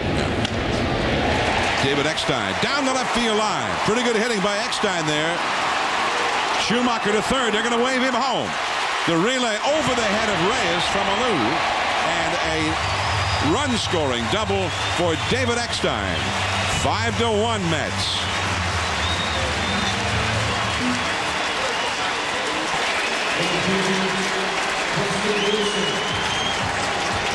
Well, they tried to go inside on Eckstein again, and Eckstein was waiting for it. Although the target's not inside, the target's middle of the plate. He throws it pretty much middle of the plate. Eckstein gets the barrel out front and pulls it down the left field line. And Schumacher scored all the way from first base. And is now a 5-1 lead. Here's Preston Wilson. Right up the middle. That's a base hit. Eckstein around third. Oquendo waves him home. The throw there, and he is out at the plate. Man. Beltran had it waiting in the glove of Lo Duca as Eckstein arrived. Wilson going to second. Aggressive coaching there from third by Oquendo with his club down, and Beltran did not make it a good play. You know what's funny, John, is normally they don't throw to the plate on this. You have a lead, you kind of hold the guy at first base, but an excellent throw by Beltran and a nice tag there by Lo Duca, who's waiting for Eckstein. And that turns out to be a poor play, sending the guy from third with a 4-run deficit. He had 13 assists in the outfield last year. Beltran, he was one of the outstanding all-around players in the game. Correct. He's a Gold Glove quality outfielder, strong arm, home run hitter, can steal bases. Carlos Beltran. And I tell you that you made an excellent point, though, because when you have the big lead, you want to stay out of the big inning. Yeah. And that's a very bad play by Beltran if he does not throw out Eckstein. Because Wilson went to second base, which takes the double play, opportunity away. But he made the play, so it's right. So here's Albert Pujols. And Cardinal fans are kind of subdued right now. They'd like to see Albert up here with 2 men on base, down by 4 runs instead of just 1. Off the inside to Pujols. It's 3-0. Pujols has been handled by Glavine tonight. He's flied out to right center, grounded out to third. Has not hit the ball hard yet. The Cardinals with 3 consecutive hits here. Schumacher, Eckstein, and Wilson. At the knees for a strike. 3-1. I know it's a 5-1 lead, but I'm still a little surprised that they made him take that pitch. There you see the Mets bullpen. Aaron Seeley. That's not Seeley, by the way. That is Joe Smith, the right-hander, the side armor. And Pedro Feliciano, the left-hander. And changeup. No swing, apparently. Pujols. And Lo Duca didn't ask for an appeal. So that's ball 4, and here comes Scott Rowland. And Rowland has a chance to do some serious damage. Maybe they didn't want to have to throw another pitch to him. Yeah, he's got to walk good. Yeah. Go ahead. Now Rick Peterson's going to go to the mound. This is the first time tonight that Glavine has started to falter, Joe. And, you look back to the start of this inning as you see Smith, the right-hander, Feliciano, the left-hander, in the bullpen. The start of the inning, the great catch by Moises Alou. There might not be anybody out yet. Correct. As it is, they've got the catch by Alou and the great throw to home by Beltran. And there were 2 men out with 2 men on. But the Cardinal cleanup hitter Rowland, a very dangerous, powerful hitter coming up. And one thing to point out here is, remember, we're just coming out of spring training. This is the opening day start. Glavine hadn't pitched a 9-inning ball game in spring training all year. So, he could be just running out of gas a little bit. Ball getting up. The last pitch to Preston Wilson was up. Pitches to Pujols were up. Glavine, by the way, as Cardinal fans are dreaming of a comeback, but he has never lost a game in which he had a 5-run lead or more. Rowland, first ball swinging, bounces it foul. And it is 0-1. 135 wins and no losses in games where he had at least a 5-run lead. Well, statistics can say a lot. I don't want to rain on that parade a little bit, but if you have a 5-run lead, they're not going to let you sit out there and give up 6 runs. So, curveball, and Rowland taps that one foul. But the point is, that he does a good job. There might have even been some losses in there. Yeah. the bullpen lost. He didn't get the loss, but doesn't mean that they always won the game because you can't. But because they definitely won't leave you out there. They won't leave him out there today to give up 6 runs. So that 135-0 will still be on record. Bullpen is getting ready. Glavine has thrown 85 pitches in this one. And that one hits Scott Rowland. And now the bases are loaded. Well, that wasn't a close pitch. I don't know exactly what he was trying to do because that pitch wasn't even close. Let's take a look at the nationwide K zone. Now, this pitch is not close. I mean, it's behind him. He couldn't get out of the way. I don't know what Glavine was trying to do. Obviously, he wasn't trying to hit him, but I don't know if he was trying to throw a cutter or something else on the inside part of the plate. You can see the frustration for Tom Glavine. But now, in the 5th spot for the Cardinals, it's not Edmonds, it's not Encarnacion, it's Yadier Molina. But he was a great star with the bat in the postseason last year. At the knees, that's a strike. And Molina has a hit tonight. A single to center. He's also flied out. So this is the Cardinals' best shot to get back into it now. 5-1 Mets. The bases are loaded with 2 down. Wilson, Pujols, and Rowland from 3rd back to 1st. Yadier Molina trying to come through in the clutch as the 5th place hitter. Too low. Glavine's 88th pitch of the game. In this inning, he's faced 6 hitters, and he's only retired 1 of them. And the one man he retired was on a great catch by Moises Alou. There was another base runner thrown out by Beltran, which was a big assist. That's a bloop, but there is Reyes. He gets there. A broken bat, and Reyes tracked it down. And the Cardinals, after all of that, get just the 1. On to the 7th, Beltran, Delgado, and Wright, the big sluggers coming up for the Mets. In St. Louis, and the hometown team, the Cardinals, the world champions of Major League Baseball, trailing the New York Mets 5-1 as we start the 7th inning, and Tyler Johnson is in from the Cardinal bullpen in relief of Chris Carpenter. Carpenter went 6, charged with 5 runs and 9 hits while he was in there. And here's Tyler Johnson, and he comes in having to face the big sluggers right away, Beltran, Delgado, and Wright. Beltran has grounded out, been hit by a pitch, and singled home a run. And a pop-up. Out near second base, Adam Kennedy. 1 away. Beltran, his biggest contribution tonight, that throw, Joe, to nail Eckstein at the plate. Yeah, again, it was a situation where I think Oquendo thought they were going to throw to second base. But you can see he comes up and he fires all the way. There's no way to cut it off and keep the runner from going into second base. But he's able to throw Eckstein out at the plate. And Eckstein obviously upset because that play, I won't say him, because Oquendo waved him, kept them from having possibly a big inning. Here's Delgado, the left-handed slugger. He knocked in the first 2 runs of the night with a long double, a 2-out, 2-run double to left in the 3rd, and he is 1 for 3 in the game. 5-1, the Mets ahead in the 7th. And the fastball right by him. Now this is one of those left-handers, those stylish left-handers that with a good breaking ball and a good fastball in, he can be effective, especially against left-handed hitters. Because he can run the fastball in, chase the slider away. That's really tough on the left-handers. Well, the breaking ball was supposed to be away, went more to the inside, and somewhere it missed somewhere. Well, he's lucky because that could get him in trouble. See, lefties hit only 221 last year. The right-handers had a lot more success against him, just as you surmised, Joe. See, that's how you use statistics to embellish what I was talking about. There, now I get it.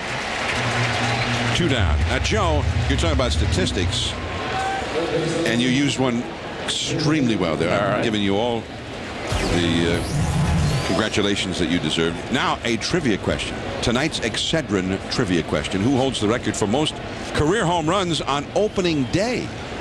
Is it? I would say B or C. No, so you think either Frank Robinson or Dave Winfield. B or C. B or C. All right. Frank Robinson or Babe Ruth. You don't get 2 chances. All right, well then the Babe. So you think Babe Ruth hit more home runs on an opening day than any other player of all time? Seems logical since he hit so many. Now, Frank Robinson sat with us yesterday in Memphis, went on the air with us. Yeah. Right center field by David Wright. Preston Wilson gets there. Well, Tyler Johnson, that stylish left-hander, gets it done. The 3 sluggers in a row retired. Jim Edmonds will be coming up. Cardinal slugger, last of the 7th. Let's see if Glavine is coming back out. Maybe not. I don't. Young Cardinal fan trying to get the Cardinals going here. They're down by 4. Tom Glavine is out of the game, though, as Pedro Feliciano, left-hander, comes in to face Jim Edmonds. Edmonds, first ball swinging, fouls one back to the screen. That might be the best swing Edmonds has had tonight. Not many good swings against Tom Glavine. Well, that ball was chasing him. That tailing fastball is easier to have a good swing at it. Doesn't mean you can hit it, but you can have a good swing at it. Situational type left-hander comes in to face the tough lefties. And 2 of the 3 Cardinals due up in this inning are left-handers. You got Edmonds at the plate now, then the right-hander Taguchi on deck, and another lefty, Adam Kennedy, behind him. Jim Edmonds tonight has been called out on strikes, and he has grounded into a double play. Mets turned 2 double plays behind Glavine. 1-1 to Jim Edmonds. Slider is too low. 5-1 Mets. Now, Joe, we had that trivia question. Who has the most homers hit on an opening day game in the history of baseball? We had Sheffield, Frank Robinson, Babe Ruth, and Winfield. Dave Winfield, and you guessed the Babe. The Babe. 2-2 now. But that obviously is not the answer. You don't think so? Well, I thought so, yes, but you gave me a little hint. You said he was in the booth with us yesterday. I didn't say the guy who did it was in the booth yesterday. Okay. I just said Frank Robinson. I said that Frank was in the booth yesterday. Okay. That could be a hint, or maybe it was a misdirection. All right. What is the official answer? Frank Robinson hit 8 opening day home runs, Joe. And that's all? More than the Babe, more than anybody on that list, more than anybody who ever played the game. I mean, I'll be honest with you, that surprises me that only 8, I mean. Joe, if you want to be a little more prepared next time for trivia, okay, go on to ESPN.com for additional trivia information. I can't believe the Babe didn't hit 8. Frank hit 8. Willie Mays hit 7. Eddie Matthews, another Hall of Famer, hit 7. Ken Griffey Jr. has hit 7. Oh, okay. He's an active player. That one deflected by Feliciano, and Wright cannot pick it up, and Jim Edmonds is aboard. Well, you said as a player, but did Frank, you counting the one he hit as a manager? The last player manager? Opening day home run that Frank Robinson ever hit, and we talked to him about becoming the first African-American manager. Yeah. 1975, he managed his first game for Cleveland, and on opening day, he was in the lineup. And in his first at-bat of his first game as manager, he hit a home run. I remember that. But are we counting that? Well, he was a player and a manager. All right. Yeah. So he hit 8 home runs. He's got the all-time record for most opening day home runs hit by a player-manager. All right. I'm guessing on that one. Infield hit for Edmonds. Here is Taguchi. Another lefty. Kennedy is on deck. And the Mets bullpen is going to get busy again. Well, I guess we'd have to consider him a player anyway, because remember he said they only paid him $20 grand to manage and $180 to play. So Taguchi with a soaring fly ball. Moises Alou. And that is out number 1. Taguchi is now 0 for 3. Opening night 2007, the first hit of the 2007 season was a single by David Eckstein in the first inning. Jim Edmonds struck out, first strikeout of the new season. Carlos Delgado drove in the first 2 runs. Adam Kennedy had the first triple. So Taguchi, sad to say, the first error. Here's Adam Kennedy, who hit that triple back in the 3rd. And he got robbed of it. It turns out subsequent events made it a very big play by Moises Alou, a diving catch. After that, the Cardinals' next 5 hitters all reached base safely against Tom Glavine. Kennedy is 1 for 2 in the game. But we're still waiting for our first big fly of the season. No big fly. You know, Adam Kennedy, you don't associate him with home runs, except you and I did a game in the League Championship Series in 2002. And Adam Kennedy hit 3 home runs in the same game against the Minnesota Twins. So we've seen him hit the long ball. Short hopped by Reyes. There's one. Valentin doubles him up. Kennedy was not running. I don't know if he thought that was a line drive caught or what. Easily doubled up. He would have been, I think, one way or the other. 5-1 Mets. Baseball's opening night, 2007. We're at Shea Stadium, where the Cardinals just last October won it all. They beat the Tigers right here to win the World Series. Now they are trailing the Mets 5-1 on opening night. A few months later, there's Aaron Miles, who's come in to play second base. Adam Kennedy is out. Miles comes in as part of a double switch. He'll be in the 9th spot in the order. And the new pitcher is Flores. Randy Flores hitting in the 8th spot where Kennedy had been. So Flores, another lefty, in to face Moises Alou. Starts him with a breaking ball. Moises pops it up. Shallow left. Eckstein ranging out, still going out, and makes the backhanded catch. So Taguchi right behind him. Moises is gone. 3rd time tonight at 4 at-bats. Moises has had his at-bat determined on the first pitch. He's now 1 for 4 overall. John, I want to send our condolences out to Walt Jocketty and his wife, Sue. Sue's father, Larry Nelson, passed away last Monday in Minnesota, and we want to send our condolences to Walt Jocketty and Sue and their families. And yesterday he attended the funeral before he came to the civil rights game in Memphis. One of the truly good guys in the game, Walt Jocketty. Good guy and an outstanding general manager. Exactly. 1 ball, 1 strike to Sean Green. Green has had 2 hits and is also grounded out. He's 2 for 3. 5-1. The Mets lead the Cardinals. Shallow center, Jim Edmonds, and that is out number 2. So Green is retired. 5-1. The Mets ahead here in the 8th inning. Herb Carneal, the longtime voice of the Minnesota Twins in the Twin Cities areas around Minnesota and the upper Midwest. And he won the Ford C. Frick Award 1996. He's in the Hall of Fame with that. And he passed away today due to congestive heart failure. He was 83. And a very good friend of mine, Joe, and he'll be missed by Twins fans throughout that rather large portion of the country. His voice was synonymous with Minnesota Twins baseball, going back to the days of Killebrew, Earl Batty, and Bob Allison, Camilo Pascual. Herb Carneal passed away today, and we send our condolences and our prayers and best wishes to his family and his lovely daughter Terry. 5-1. The Mets out in front here in the 8th inning. In fact, last night you and I and Peter Gammons had the great. That ball is just fouled by Valentin. A switch hitter, by the way, batting right-handed here. Valentin 1 for 3 in the game. We rode the Cardinals charter, and we ran into a bit of rough weather. I mean, some real rough weather, and some of the roughest anybody'd ever seen. And we had some frightening moments there.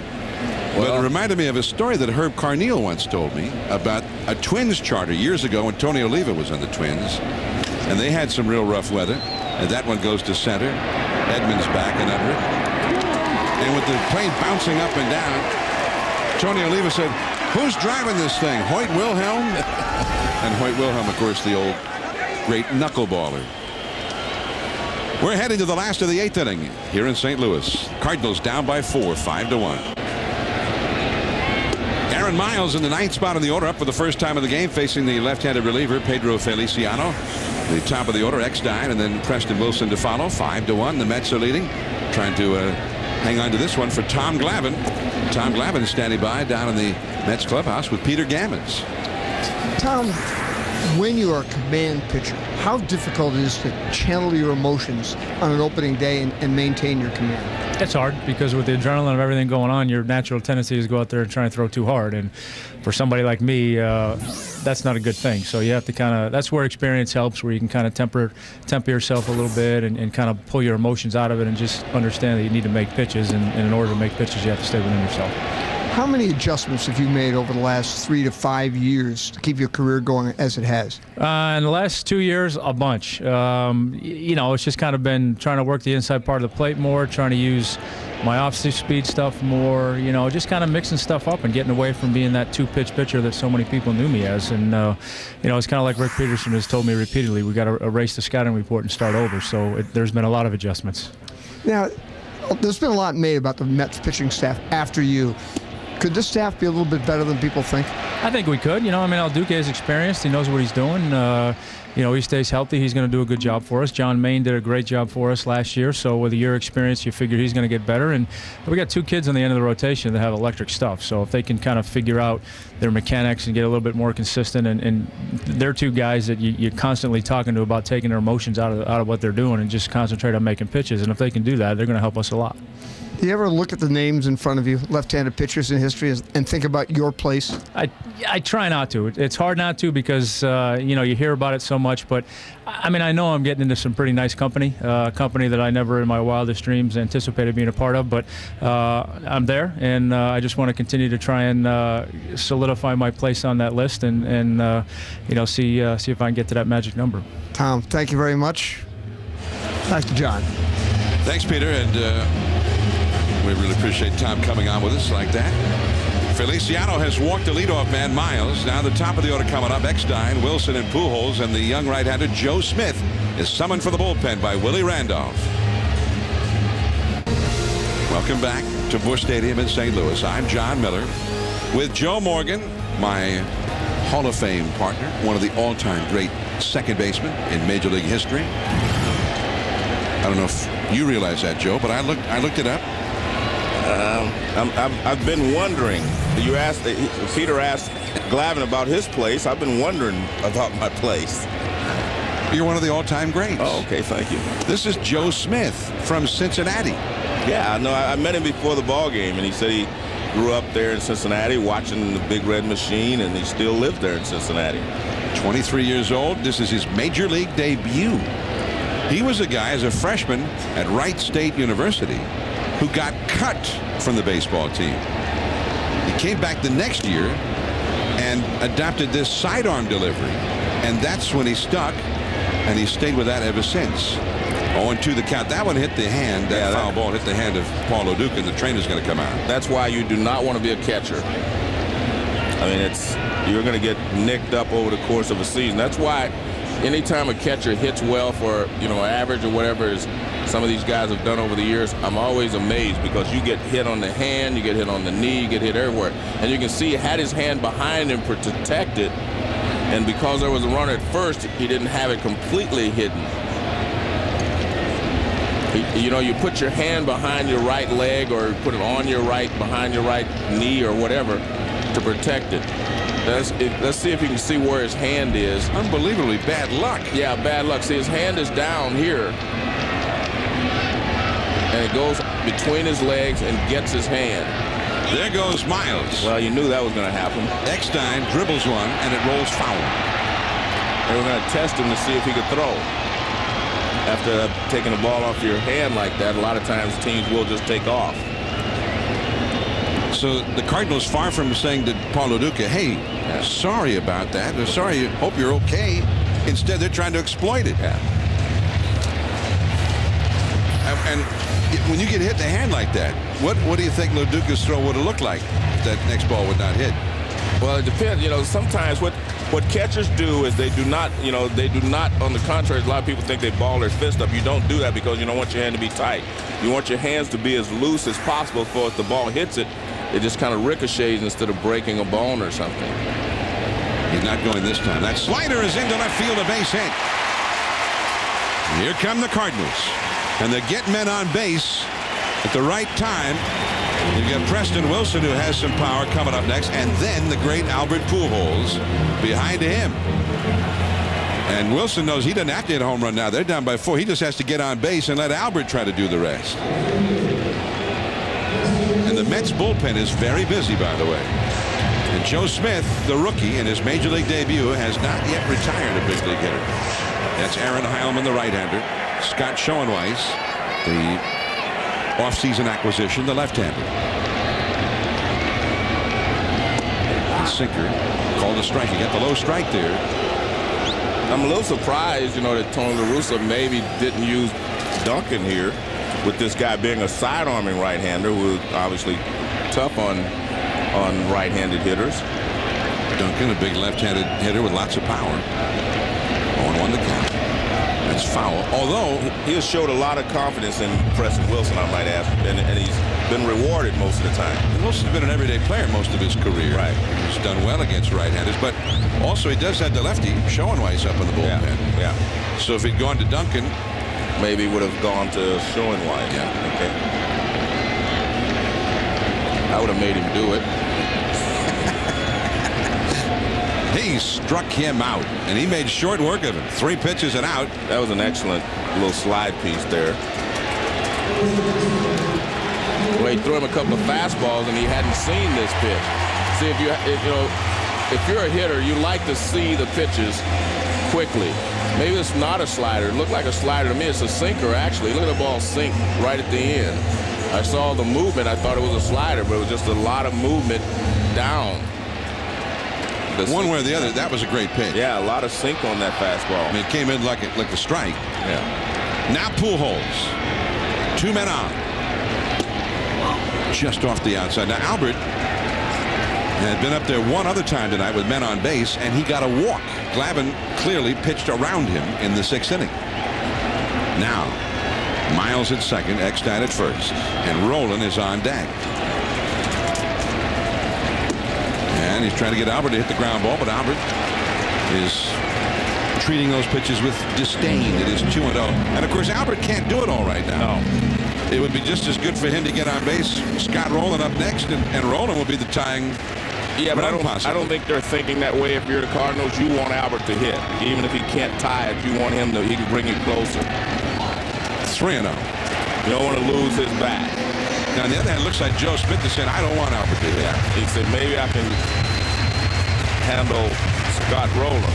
But again, like you said, this is the guy's major league debut, and he's having to face Albert Pujols with Scott Rolen on deck. And he pours that one in there at the knees for a strike.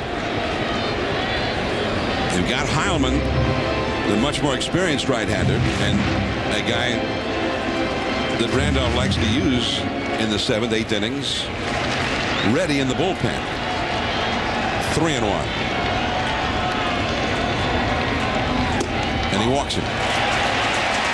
And now they are loaded, and Scott Rolen will come up as the possible tying run of the game. And there's Heilman, the right-hander, heating up in the bullpen. Randolph alongside Peterson in the dugout. And what do you think, Joe? Heilman is a sinker baller, a guy who gets a lot of ground balls.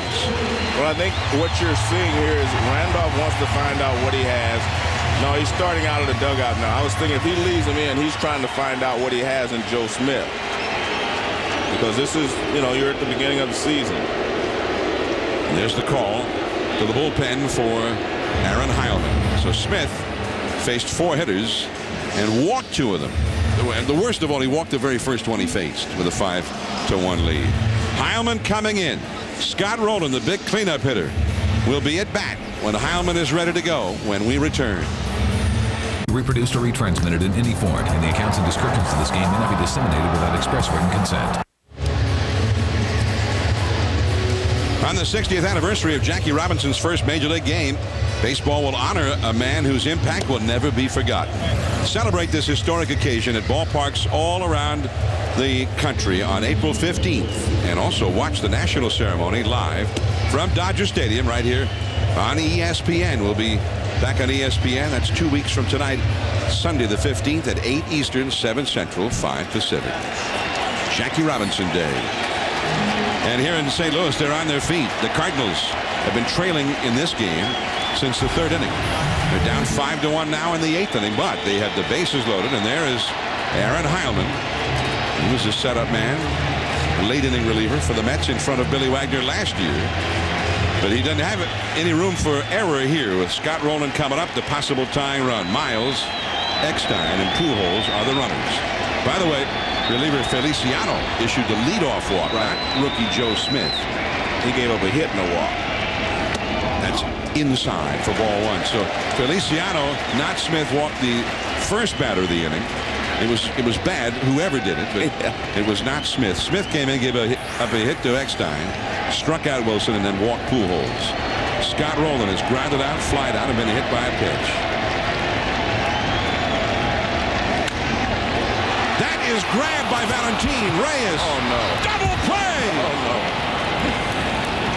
And the Mets have played some spectacular defense tonight, Joe. Nothing more spectacular than that. That was unbelievable. I mean, just watch. We talk about Reyes. This is a great play by Valentin. I talked about how he's made the plays at second base. Just great defense. Opening night, and Pedro Feliciano, who walked the leadoff hitter in the eighth inning before he was removed, but then he and the subsequent reliever Joe Smith taken off the hook with a spectacular defense behind the third reliever of the inning, Aaron Heilman. Well, John, this is the fourth double play for the Mets tonight. I mean, they played spectacular defense. I mean, this in itself is a fabulous stop there by Valentin. But watch the throw by Jose Reyes. I mean, if he takes any more time, he's not going to get rolling at first base. I mean, he just gets rid of the ball quick, and you can see Valentin is highly excited. But they've played great defense. 4 double plays have bailed Mets pitchers out tonight.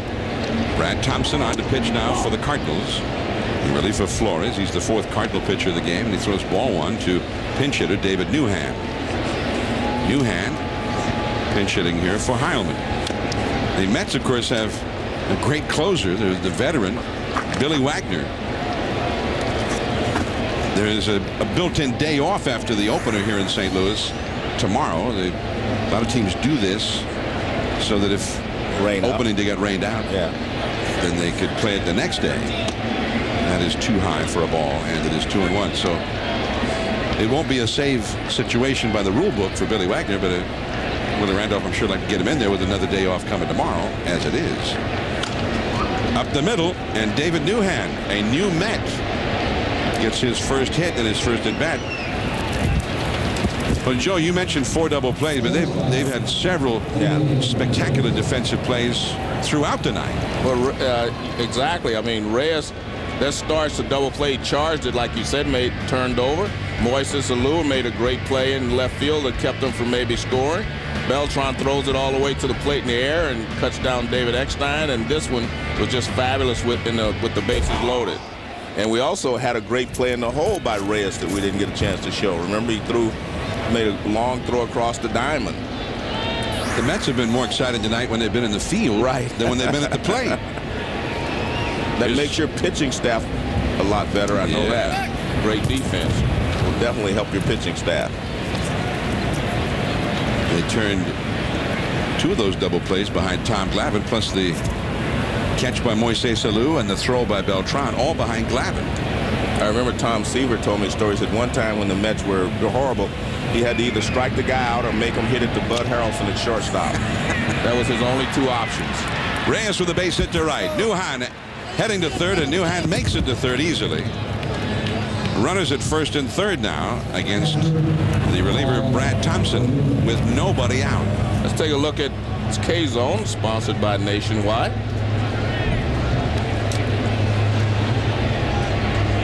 Little sinker that moved back out over the plate. Reyes takes advantage of the hole. Pujols can't get over there, and neither can Miles. That's the first base hit of the ball game for Reyes. All right, what about now, Joe? Nobody out. Is Reyes a base-stealing threat right now? Well, he should be. You want him to run? I would think so, yes. Well, first of all, you have the infield playing in, so I would say yes. Lo Duca, the hitter. Mets have 11 hits in the game now. Oh, they got him. Reyes is picked off. Pujols runs him down and tags him out. Reyes had started to run just as Thompson turned to throw to first, running on first move. Well, that's that fake to third, throw over to first, which I still believe is a balk, because the rule book says you're not supposed to deceive the runner. See, that's deceive. What are you doing if you're not trying to deceive the runner? And I remember I had this conversation with a couple of umpires, and they said that they were going to try to change that or deal with that, and they can't. See, that's a balk. I mean, you're stepping toward third, and then you turn and throw to first base. Well, he makes a bluff pickoff to third, which is legal. Yeah, but his foot's still on the rubber. But then he comes off the slab before he turns to first. So see, now he's deceiving that runner, but he's off. You can deceive him if you're off the slab. Well, we could argue that for a long time.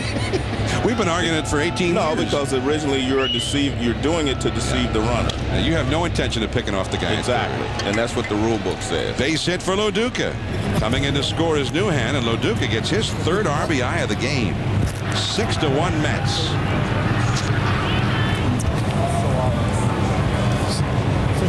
And now the big power hitters coming up with Beltran and Delgado behind him, then Wright, then Alou. Well, looking at the way that Lo Duca has handled the second slot tonight, I don't know if we're going to see David Wright move up into that spot. And as everything seems to be going well for the Mets, not only today, but last year as well, it's a pretty good lineup they have. Beltran has an RBI. He's had one hit that knocked in a run. He's also scored a run. One hit, 3 at-bats. He also got hit by a pitch. So there's a lot of talk about the Mets and their pitching woes, but there are a lot of teams with pitching woes. But the real thing is, you have such a good offensive lineup, you can beat up on average teams. Just beat them with offense. The only time that your pitching will be exposed is if you're playing against a good team that also has good pitching. And then you have to try to match them. And if you can't do that, then you may have a problem. But your offense can win you a lot of ball games. And that's what, even they did that last year, you know, when they were short on pitching. Going to be a very good pitcher. I think that he's going to surprise a lot of people. Because he's got great stuff. He did well the last couple of months of last year. Yeah, and I think he's going to pick up where he left off. Just watching him, seems to have good composure. He's got good stuff, and I just believe he's going to be a good pitcher. Beltran back to Thompson. Here's one. Eckstein back to first. Down in time. Beltran is a very fast runner. Tough to double up. Lo Duca out at second. Sure. Yes. Peter, is that you? I'm right here. I completely agree with Joe about the Mets offense and being able to beat up on bad teams. I mean, I really, you know, as we've talked about all night, it's going to come down to their pitching depth, getting Pedro Martinez back by the 1st of August. But they also have, as they have, you know, the Gomez kid and they have the Martinez kid coming along in AA, they can maybe trade a Lastings Millage and get a starting pitcher at the end of July. I just think this team is so good.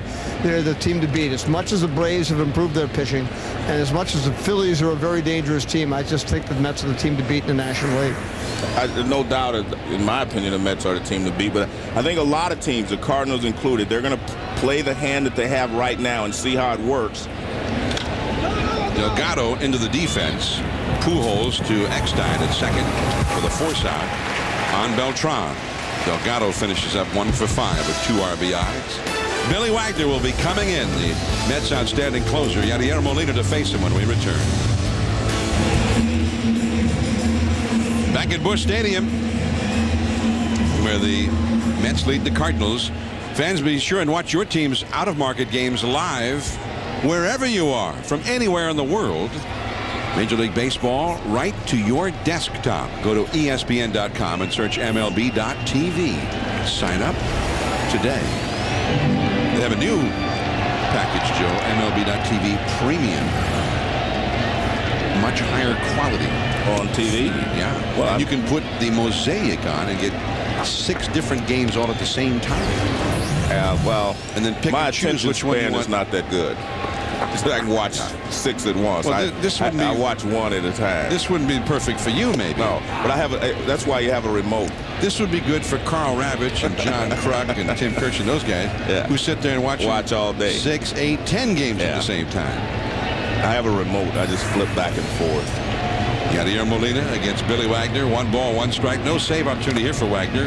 In effect, he's getting his baptism under fire for the season here, but also almost like he's still in a spring training mode, getting a little work in to be ready in case they need him in earnest for game 2 on Tuesday here at Busch Stadium. And a foul out of play by Molina, who is 1 for 3 for the Cardinals, 6-1. By the way, you and Peter have an interesting conversation there about the Mets and how good they are and how good they were last year. They won 97 games last year. They and the Yankees they were tied for the best records in all of baseball. That's too low for a ball, 2-2 the count. But they weren't really tested by anybody in their own division last year. And I think the thinking is, with the changes that the Braves made in their bullpen, they've bolstered that bullpen with a couple of great acquisitions, that the Braves might be back this year. And the Phillies, of course, came on strong at the end last year with Ryan Howard, Chase Utley leading the way. So they might get a little more challenge in their own division this year. That's probably so. I expect the Braves to be much better. And, they believe that if they'd had a closer all year, they could have been in the race anyway. That one is into center field, and that's in front of Beltran. And Molina has his second hit of the game with Jim Edmonds due up next, but Edmonds is not going to bat. It'll be Scott Spezio instead, pinch hitting for Edmonds. And Peter, there's the way it finished up in the National League East last year. The Mets just ran away with it, but I think maybe it could be a little tighter this year. What do you think? Well, I agree entirely. I think that, with the Phillies, if Hamels and Myers develop into big-time, top-of-the-rotation starters, I mean, they'll be that much better. And the Braves, I'll tell you, Tim Hudson is going to have a monster year, I believe. And you mentioned getting Soriano and Gonzalez in front of Bob Wickman and gives Bobby Cox maybe the deepest bullpen he's ever had. Yeah, they went out and they signed another closer. Gonzalez had been the closer for the Pirates at 24 saves last year. And Soriano, the setup man in Seattle, pitching in front of J.J. Putz, the closer, but he got closer-type stuff. Yeah, Soriano has good stuff. You're exactly right. Look, I think the Braves will be better, but I think the Mets lineup, and we've seen a display of their defense tonight, the infield defense is always the most important part of any game, any team. Your infield defense. And remember, David Wright is getting better. He's still younger. Reyes is getting better. Valentin is playing great. Delgado is good at first. I mean, this is a very good inner defense, and that's what wins ball games. A pop-up, shallow right center. Valentin, and the out as Spezio, the pinch hitter for Edmonds, is retired. That's 1 away.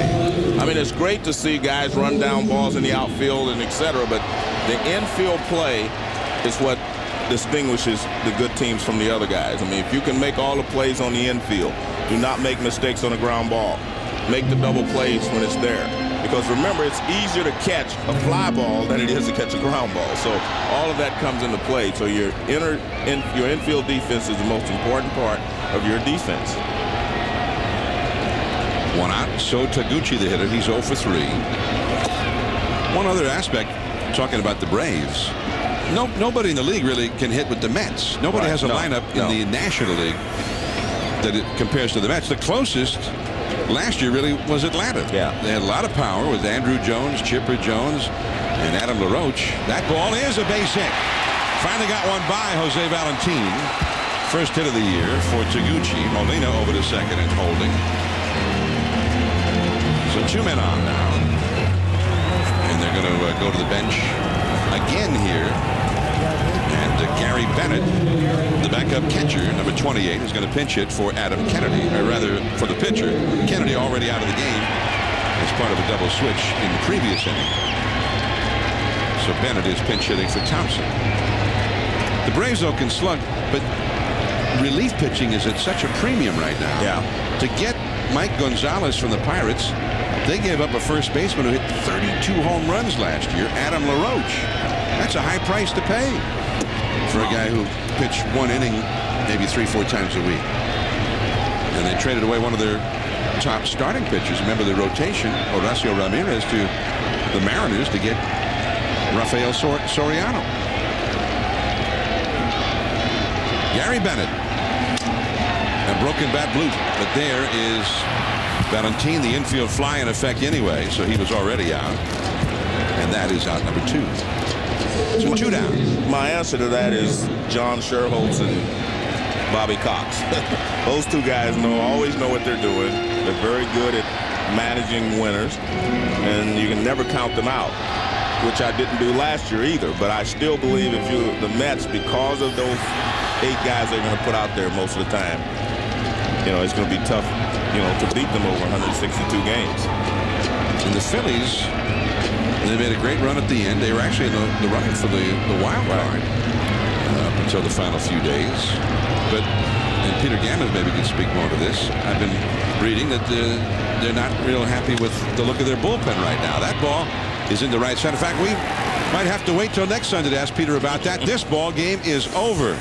Miles with the fly ball to Endy Chavez, and the New York Mets, the winningest team in the National League last year in the regular season, with a very impressive win tonight. And Tom Glavine wins his 291st career victory, another step closer to 300. And we saw evidence of why we were talking about Jose Reyes being the most exciting player in the game. He didn't do as much offensively, but we saw a lot of his defense tonight. And we saw the Mets play great defense. And if they continue to play great defense, the pitching is never going to look bad. A great night for the Mets on defense all the way around from several different people, including in the one inning where the Cardinals had a chance to get back into it against Glavine when both Alou and Beltran came up big in that inning. Tom Glavine, so we check the ESPN game track, 6 innings, 1 run, 6 hits allowed as he wins his 291st victory. He's 5th on the all-time list among left-handers. Carlos Delgado knocked in the first 2 runs with a double in the third, a 2-out double over the head of Taguchi. And then this ground ball base hit by Lo Duca brought 2 more runs home in the 4th inning to make it 4-0. Beltran drove in run number 5 right after with a base hit in the 4th. It's a 5-0 lead. Glavine has never lost a game with a 5-run lead or more in his career. Paul Lo Duca had a big night, 2 hits, 3 RBIs. He's standing by with Peter Gammons. Paul, you had a couple of hits, you knocked in 3 runs, but you were at the end of the most important play of the game, the throw that Carlos Beltran made at home plate. Did you even think he was going to throw home? No, I didn't. It was one of those situations where, keep the runner at first base there. Carlos came up firing and threw a bullet to home, and, perfect throw and perfect time. We played great defense all night.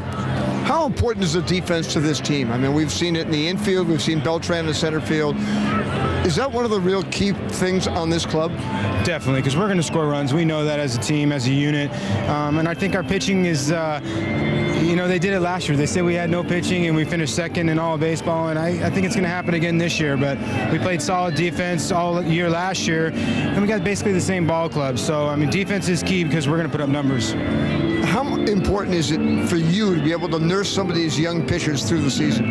Well, I let them do what they want to do. I know Joe Smith out there, first kid was in college 2 years ago, but he handled it well and told them to have fun, and you got to let them go. Sometimes when you tell them too much, you put too much in their head. So, the guys grew up a lot. Oliver Perez and Maine and the other young kids grew up a lot in the playoffs last year. We got a lot of new faces, but I think we got very good arms. Paul, thank you very much. Thanks, Peter. Back to you guys. An impressive night for Lo Duca and for the Mets as a group. We knew about their offense. Tonight we saw their defense could win some ball games for them as well. A lot of baseball on ESPN and ESPN2 tomorrow.